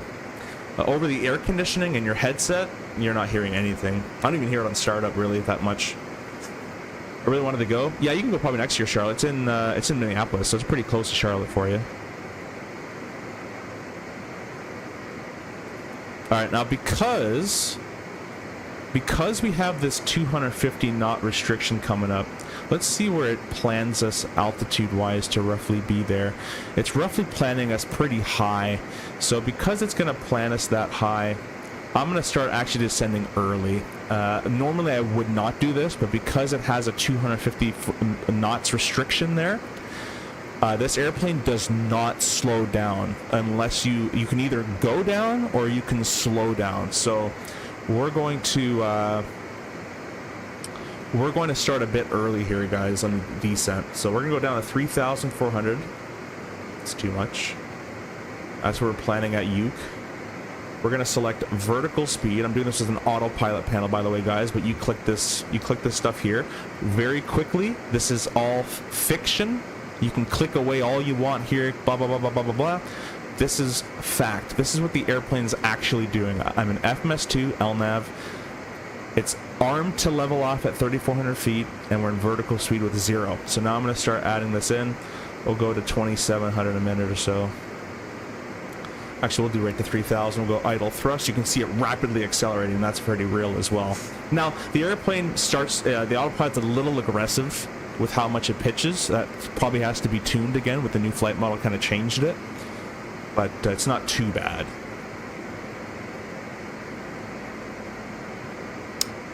And so I don't think so. I think he uses universal, but I could be wrong. Like a Collins universal type stuff, but you could be right. I have no idea.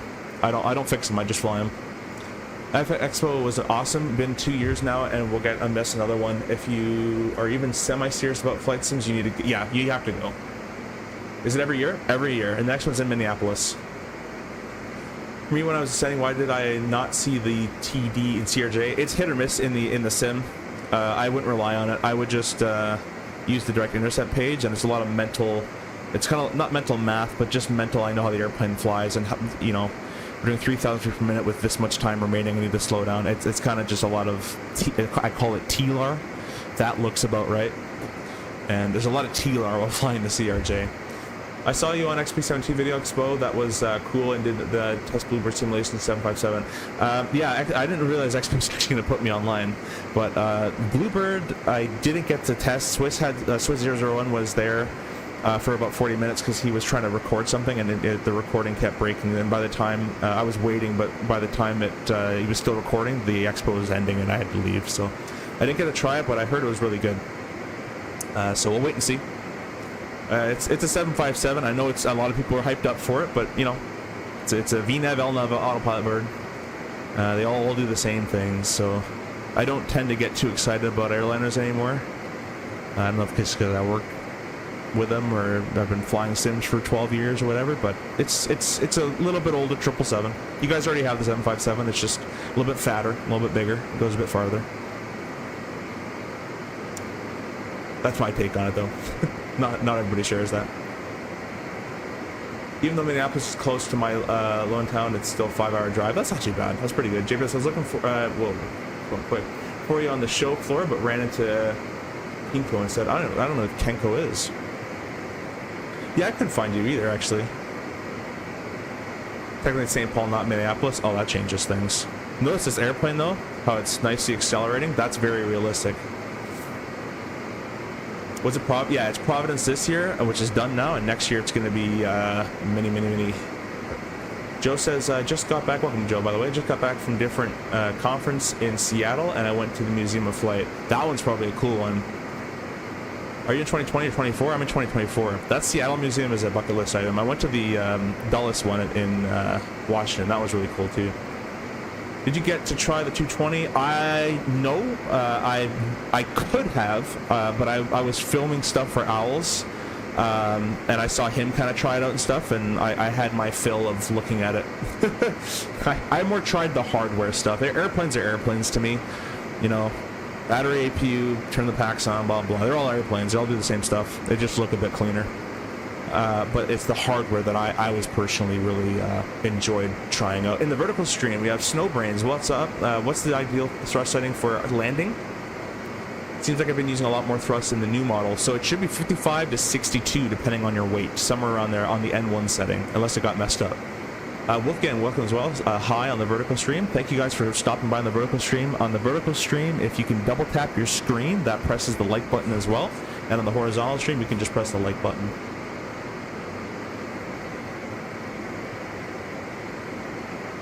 Just finished at the gym. Have you on Bluetooth Drive? Awesome, cool. Actually, I did that while I was driving home as well. Watched AI seminars of the online seminars, I imagine, of the FS Expo. I'm from Europe. Bit expensive to go to North Carolina. Yeah, or not North Carolina. NL. Why am I blanking right now? Well, Providence, anyways. Yeah, it's quite expensive to get there. I don't blame you for that. I wouldn't go to a Europe one most likely. 95% combat flight sim at Expo is still worth it for you civil guys and gals. It's even better. Yeah, there's tons of civil stuff. It's Expo, if I were to say, is targeted around. If it's targeted towards Microsoft Flight Simulator, civil aviation. There is a lot of DCS still, and there is some X-Plane stuff, but it's a heavy Microsoft Flight Sim Expo for sure.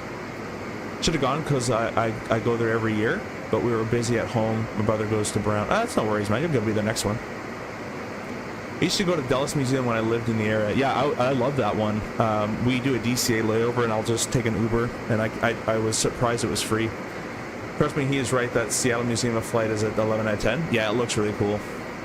My train home from Providence broke down about 20 minutes outside of New York. We sat for... Is that why my train got canceled this morning? I had to take an Uber. It was an $85 Uber all the way to the airport from Providence to Boston. We're going to get GTA 6 before that. Blue 7, yeah.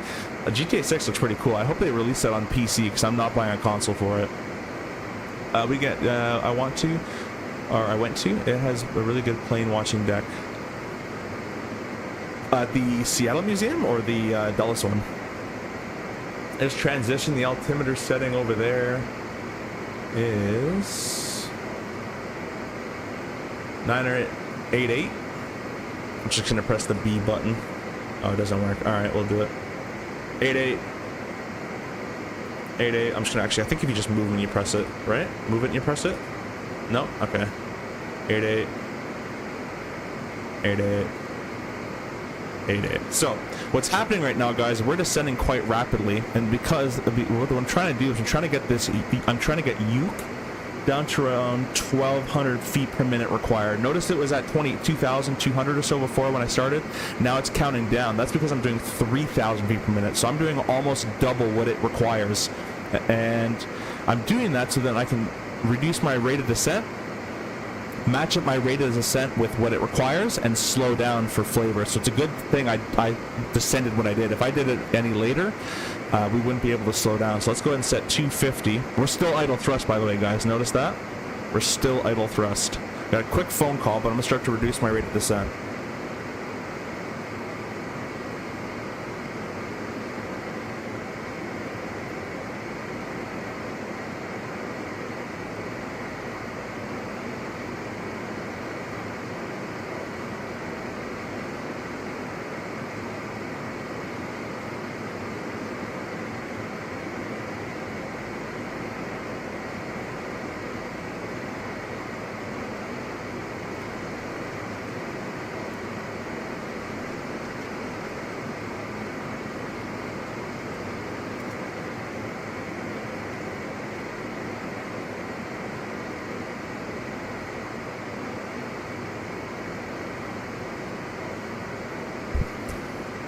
Alright, so my girlfriend is coming over. I gotta go pick her up from the station, so we'll be able to do this flight, and that's about it, unfortunately.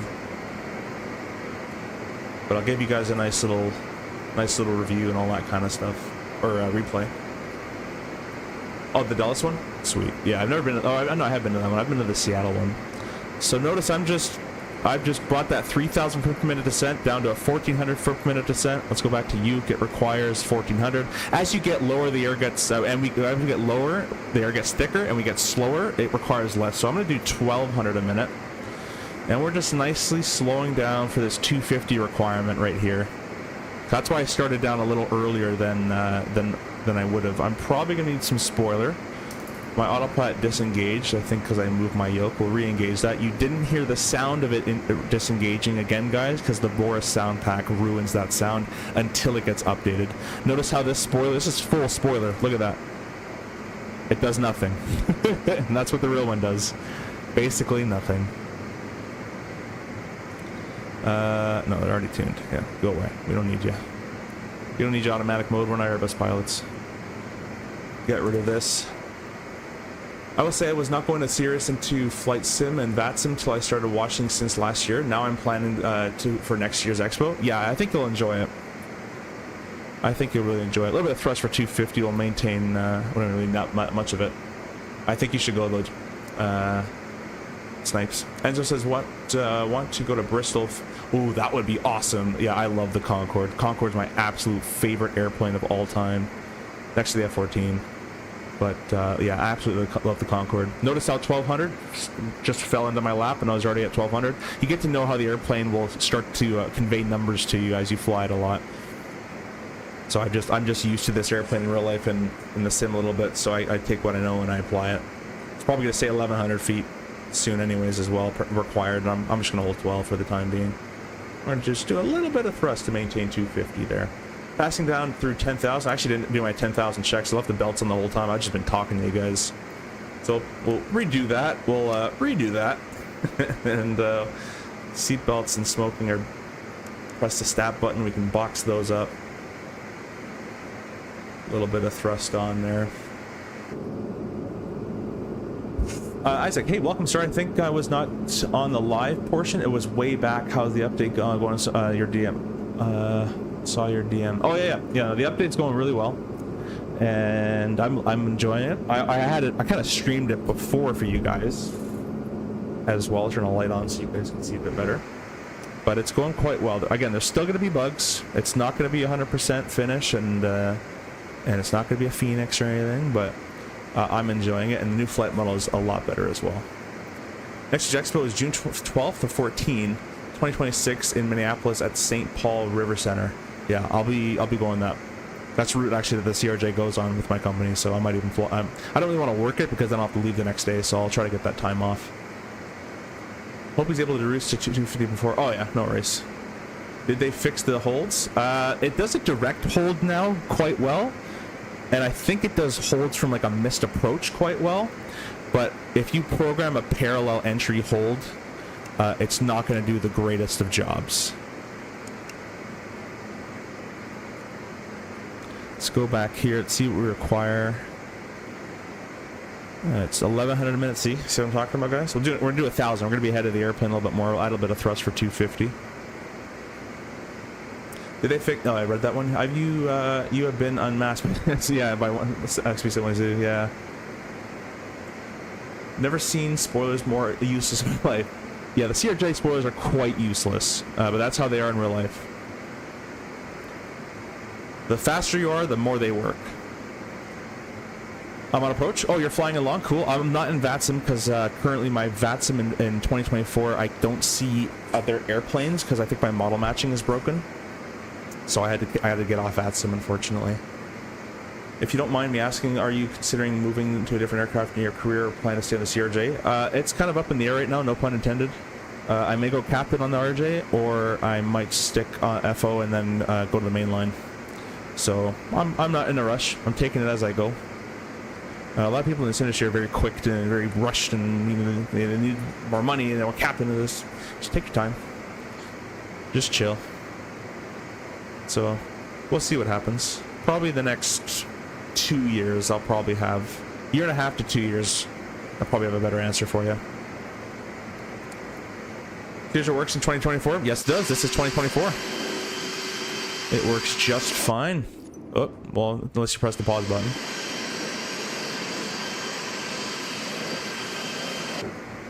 I'm gonna have to level us off here a little bit because of that terrain coming up, so I'm actually below the altitude I'm supposed to be. This is what happens when I'm not vectored by ATC. So let's go back up to 8100. The speed's gonna drop off, and that's fine. Go back to vertical speed. Thank you. We'll do about 8,500 feet or so. We'll press speed mode, climb 253. I want climb 250. We're gonna slowly add our thrust into the climb D10. If you go too quickly, the airplane notices it very fast, and it will hurt some people's necks here.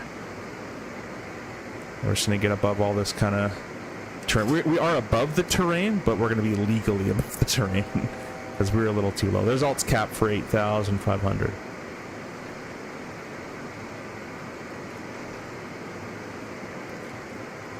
But again, I'm reading the chat more than I'm paying attention to this. I just like hanging out with you guys, to be honest. I'm not in full work mode or anything.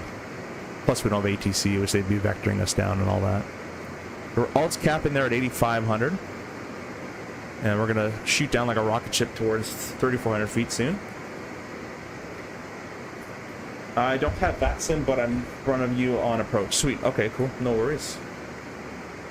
I had to lower I put dynamic settings on because I've been getting some bad frame rates recently. So if it looks bad outside, that's what that is. It's a temporary fix that I have for you right now.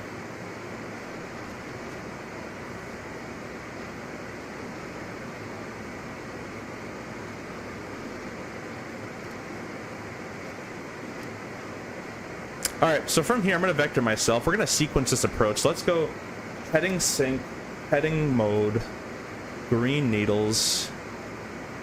Oh, I'm trusting the wrong one, 288. Green needles, that's a complete wrong course. Green needles on that side. So it always sets the captain's side properly, but it never sets this side up properly for some reason. So we're going to do a course of 258. Let me zoom out a little bit so you guys can kind of see it while I do it. I got to see it as well.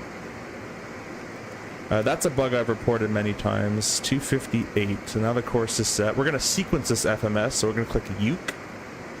Previous Uke. Intercept 258. Execute that. It's going to get rid of all that garbage. And we're going to press speed mode. Descend 250. Idle thrust. The airplane's now going to do its best to hold 250 knots in the descent. If I want to descend even steeper, I'm going to add full spoiler, which I do want to. So let's start adding in some spoiler. I'm going to vector myself out to the left like I'm going to be my own ATC.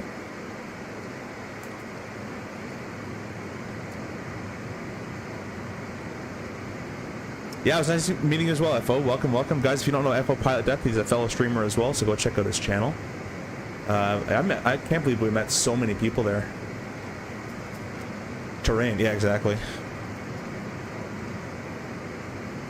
This approach keeps you quite high, though. If they actually, they probably vector you lower on radar vectors, but I don't have the luxury of radar vectors. So I'm just going to give myself my own little vectors here. And we'll make it work. But that's how we sequence the approach, guys. If you don't know what any of that is, I have a ILS video on my channel that talks about sequencing approaches and when to arm approach, and we're actually going to do that right now. Progress page, next page. I'm not going to press the approach button until we're inside 1 mile on this guy. Start turning right inbound again. I'm just doing some ziggy zaggies to get a little bit lower here. That's the correct term for it.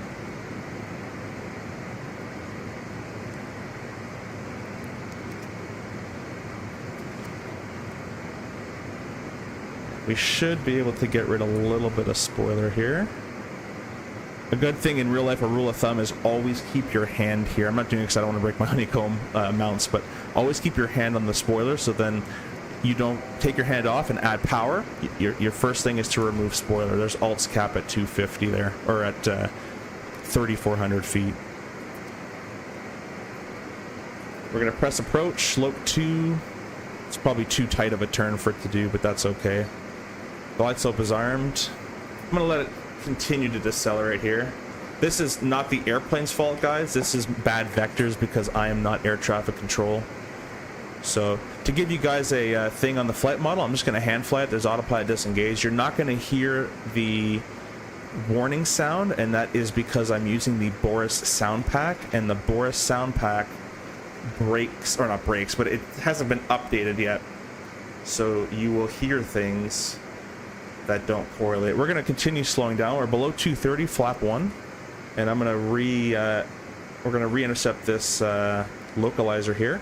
The flight director lies to you in this airplane in the simulator. It doesn't do that in real life, but just keep that in mind in the sim, that it does lie to you. Notice how it's saying I got to come right, even though the localizer is literally coming in. We're going to go flap 8. We'll slow to 180 knots. I'm just going to verify that my spoilers are retracted, which they are. Might have to actually reduce my sensitivity, I guess technically increase it again. As right now it's a little actually not responsive at all. So let me go ahead and change that. This is what I meant by saying, guys, is leave your controls on default when you get this update. So I'm gonna just go ahead and I'm gonna leave dead zone in there, but just leave everything on default when you first get it. You can put a bit of dead zone in, just because those controls felt very heavy to me, which wouldn't be quite real. That feels a lot better. Yeah, that localizer flight director is completely wrong. It's fine. We'll fly it raw data if I need to. Now, I can't see the runway just yet, and that's because I think my settings aren't set properly. Again, I'm using dynamic settings, so you can barely see outside the window. I'm gonna turn that off right now as well, now that I have you guys here, just so you guys can see a nicer picture outside. There we go. Now I can see the runway. Glide slope's alive. It's going to be 5,400 feet for the climb and hold, so 2,800 feet for the mist. I'm going to go ahead and start my flight recorder. There we go. I'm not going to be able to check comments, guys, as you probably imagine. But you can see just how nice this airplane is to hand fly now. The power is a little too excessive. I have barely any thrust in, and it's starting to go. But other than that part, it's pretty freaking good. So let's go ahead and we'll go gear down. Our reversers back to the arm position. This is hard to do while you're hand flying it. And we'll throw our landing light on as well. When landing light comes on in real life, at least for my company, when we've been cleared to land, it's a little bit of a reminder to us that, oh yeah, we have been cleared to land. I'm gonna back my chair up a little bit as well. There we go. Probably started recording a little too far away, but we're glide slope capture. We're gonna reduce our thrust. We'll go flap 20. We'll set a speed of 160. Let me zoom in a little bit so I can see my numbers here. We're gonna start pitching on down. There we go.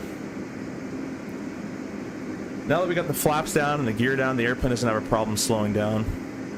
2 slicks left is visual landing, so visual calls. We'll go flap 30. I'm kind of configuring a little far. Actually, I'm only 6 miles. Yeah, that flight director to me seems a little off, but I've reported that before. So we'll go flap 45, a ref of 138. This is a lot easier when you got someone else doing all this stuff for you when you're hand flying. When you're hand flying, your hand is on the throttle and your hand is on the yoke, and that's where it stays. You don't take it off and start twiddling different stuff. But hopefully you can see how easy this thing is to hand fly. I mean, I don't have it on the yoke currently, but the camera at least. But let me get rid of that Navigraph chart for you. There you go. Go back to flying this airplane in here a little bit. Got 17 knots from the left. It's not too crazy. Airplane 900 max crosswind in a dry configuration like this, dry runway, is 35 knots max crosswind from 90-degree angle. 1,000. Check. Now in the IFR approach, I would have to call stable. Because we're VFR, some airlines allow you to go down to 500 to be stable by 500 feet. Depends on the airline SOPs and all that kind of stuff. But when we're doing those river visuals and stuff, it's impossible to be stable at 1,000 feet, so.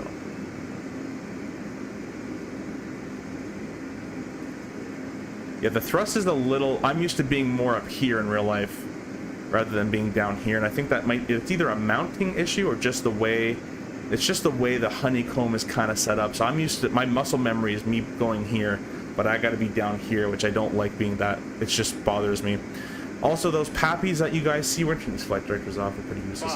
Those pappies you guys see in real life are set to something called an IDA wheel height. And normally they're set up for 747s, so usually 1 white, 3 red is actually what we're looking for. I've also mentioned to them that that's a bug. It should not give you a sync rate out at 1,300 feet per minute.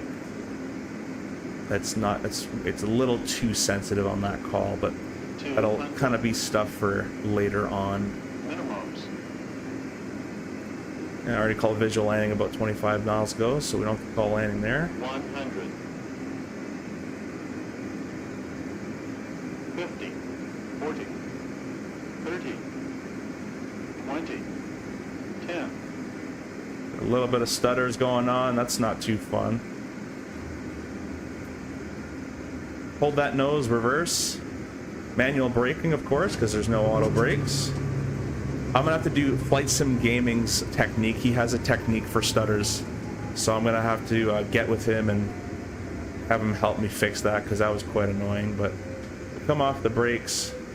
We'll leave the reversers out. You can leave the reversers out in the CRJ because you're not going to get any FOD, or very unlikely because they're at the top of the tail. So you can leave these out the whole way. You don't have to have them stowed by...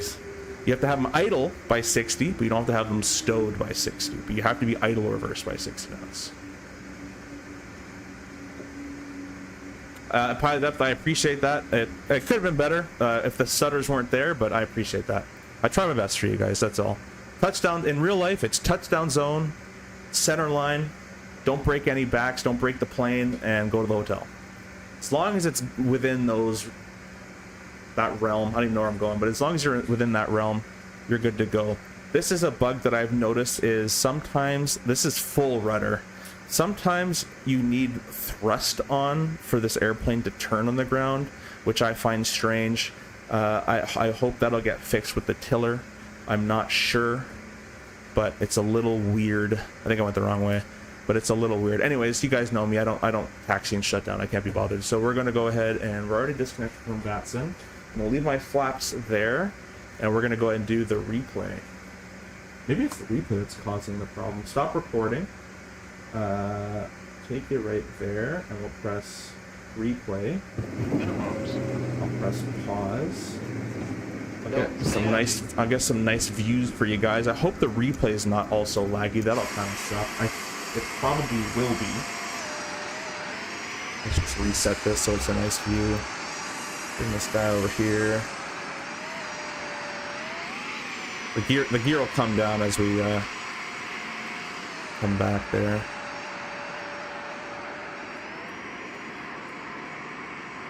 Alright, let's do some replay stuff. Let's bring this up here. I'll turn off the cameras so you guys can get a sense. Off. Just do that for this one. Okay. Let's wait for the gear to come down, and I'll press play.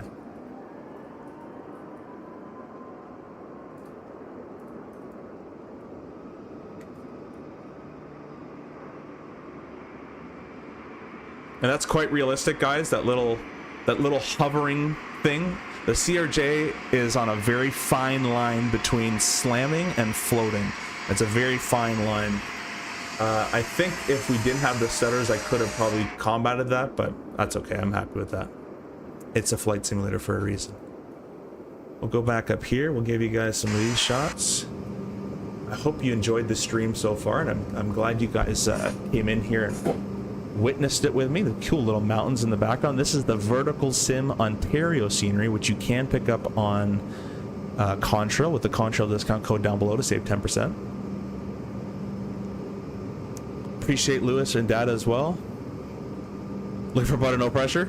I appreciate that. The spoilers, what? Oh, they do. Notice that's a new thing as well. The spoilers before used to activate like this. Now they're a lot more animated, so those are a lot better looking as well, just as a looks perspective.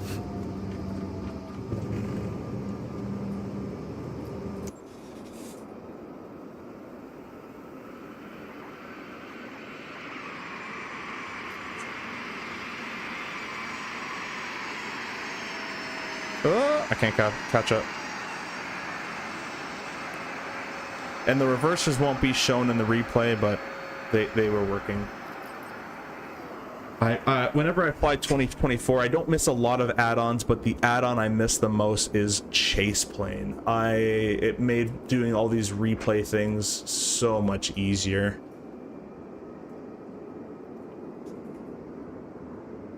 Where are we at? Oh, we're far. Let's fix that.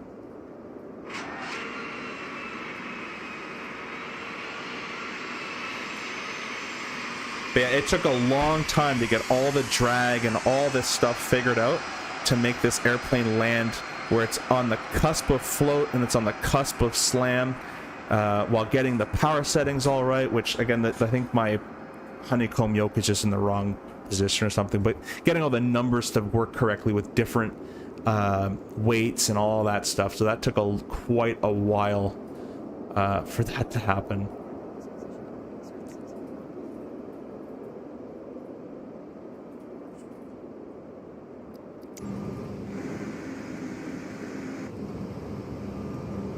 Give you guys from the slat here if I go to left slat. There we go. Before I get you guys so dizzy, we'll give you a leading edge left slat look. Appreciate that, Snipes. Appreciate you guys that have the emojis as well and you're using them. Thank you so much for that. Samuel made that, who I actually met at the expo as well. He made them for me. And he also made the logo and the banner that you see at the top left as well. Chandler, hey, welcome. Do you still have the special sensitivities for the... Nope. If you go back in this approach, I actually just reset them all to default. Great work. As always, enjoy the rest of your evening. Yeah, enjoy yours as well, Simple. And I think he had the group chat there. We'll be meeting up hopefully pretty soon. So be sure to... I think you already did vote for a restaurant, but...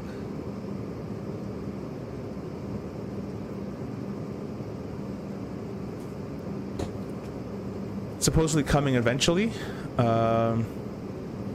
Chase Plane for 2024? I don't know. I thought they were having a lot of problems with that. Solid landing even with the stutters. Yeah, those stutters, man. I gotta figure out why that happens. Thanks, Data. You see much nicer aileron, much nicer aileron actuation with just visually looking. B1 Rotata, bug detected. Autopilot won't engage after. So, not a bug. Oh, yaw damper then re-engage. Yeah, I've already. That is a bug. I've already actually reported that one. Yeah, I mentioned that one at the beginning of the stream. I thought you didn't know about the yaw damper though. I was gonna say, bug but not a bug. But yeah, Hans does know about it, and I told him he should probably fix that, but it was already too late by the time I told him. So, unfortunately, we'll have to wait for the next one. So anybody who's starting a flight in turnaround or in ready for startup state, just know that you'll have to click the yaw dampeners. It won't say they're off, but they actually are off. So just know that you're going to have to click it.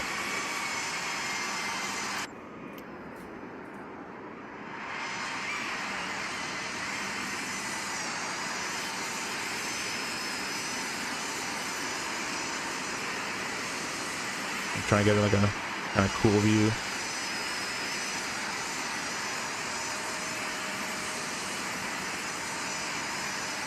And you guys got that feet per minute that's popping up there. I don't know if that one's real. That seems quite hard actually, but could be. I don't know. I don't really pay attention to all that stuff too much.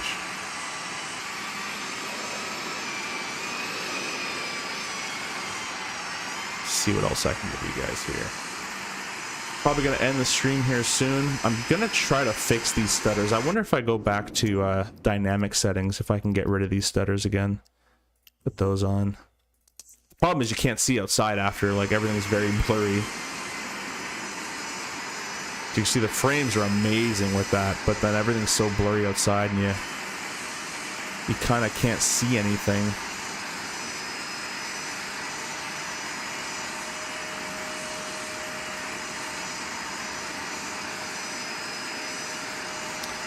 yeah, in conclusion, before I give you guys the rest of the replays here and then sign out, flight model, 100% really good. I'm probably a little bit biased to that because I helped make it, at least from an advisory standpoint. I didn't code anything.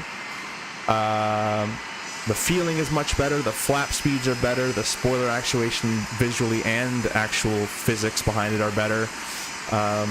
Crosswind technique is improved with the rudder because now it doesn't do the nose or steering anymore. If you know what, you guys want to see let's do this. I'm gonna give you guys a max crosswind landing real quick, and then I'm gonna sign out here. Let's go back there. I want to show you guys what it kind of looks like. We'll set custom, live weather. I think that's the wind speed, 35 knots. That's the max. We're landing on 26. So I forget how they do it in this image. Technically, we'll just do about that. And I'm gonna go to the flight deck here. We'll press stop replay. It might get a little interesting here, guys, as I kind of configure this thing to fly in the wind, but Don't sink. also it shouldn't not be going in I don't know why it's rolling right now. Oh, it's because my yoke is broken. Wait, I'll put it on? No. Yeah, my yoke has a problem with it, so just there we go. Now it's all fixed. So let's go ahead and press Y.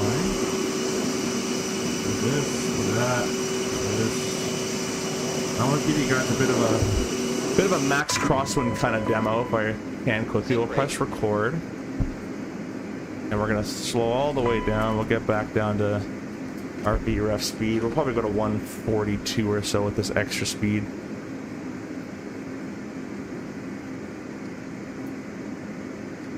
Gonna get a lot of ding and bells and all that kind of stuff, and I'm gonna change my view on myself. Yeah. It's gonna say sync rate and all that kind of stuff as well. But we'll get it all kind of configured here nice and quick. So we have the nose quite far weather vane to the left there. So I'm gonna add in right rudder at about 15 feet or so, and left aileron. And hopefully, let's see if the stutters go away now as well. That'll be a little bit of a test for us. 100. 50. 40. 30. 20. 10. Rudder, aileron, reverse. You guys can't see my power because I took the camera away. Anyways, braking, blah blah blah, you know the rest. Stop recording, replay. But that feeling was so much better. That was all default everything. So much better than what the old one used to be, and that took a long time.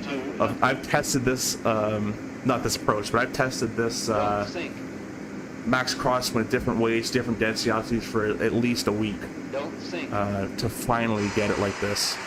You can see how much the nose is actually deflected. And I noticed this in flight sims that no one actually corrects their nose with rudder and aileron. So we're gonna add that right rudder. Let's align that nose down the center line as best we can. And you nicely come to a stop. We're gonna press, or to a touch I should say. I'll show you guys from this view so you get a nicer view of how it looks. It all kind of happens all at once, but it's rudder, flare, rudder, aileron. Is kind of how all that goes. You can see how much we're deflected.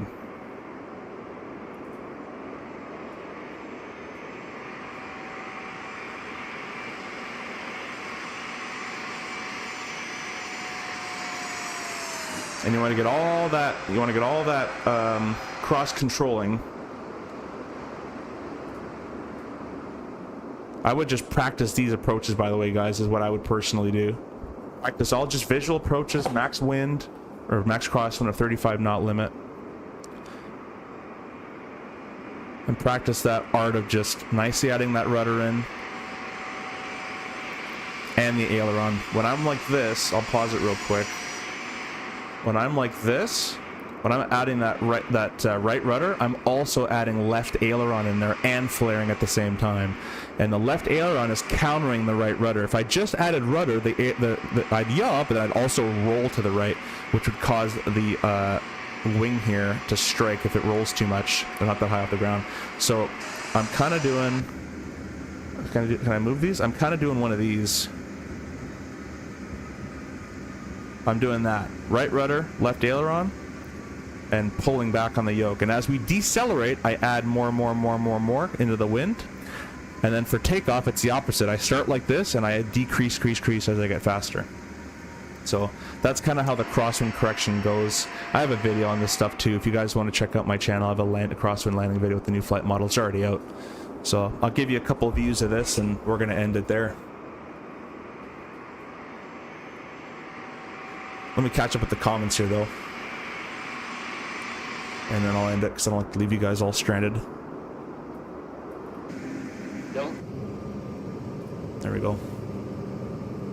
They announced EXPO on Friday. A chase plane is coming 2024. Oh, perfect. Sweet. I didn't even freaking pay attention. No release date. Yeah. Top of descent marker disappeared from empty. Yeah, it's a known bug. First one was 139. Oh, okay, cool. That's not too bad. Each time you land it, it increases. Looks like a bug. Yeah, it's probably just a feet per minute bug on there. Thanks for noticing, though. I'm glad there's improvements. That was what we needed. Yeah, oh, it's a million times better. Bro. Dang, that was awesome. Yeah, I appreciate that. Please go back to 2020 with chase plane. yeah, the views are better. The replays are better in 2020. I will 1,000,000% give you that. All right, guys. But with that, I'm going to tally up the stream and end it there. If we get all the likes in the channels, we're still trying to hit 500,000. We got My Tech Review. Sorry, you're in the vertical stream. I didn't catch you there. If you're still here, thank you so much for stopping by. I appreciate you stopping by as well. And yeah, are reusing Boris sound pack? Does it work with new update? Yeah, it works with the new update, but there will be some bugs. The autopilot disconnect doesn't work properly with the new update, and the gear warning horn doesn't work properly either. So just beware of that. So I'll put you guys on the landing replays, and we'll catch you later. Hit that like button, subscribe, become a member if you'd like, and we'll catch you in the next one. Peace, peace.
Don't sink.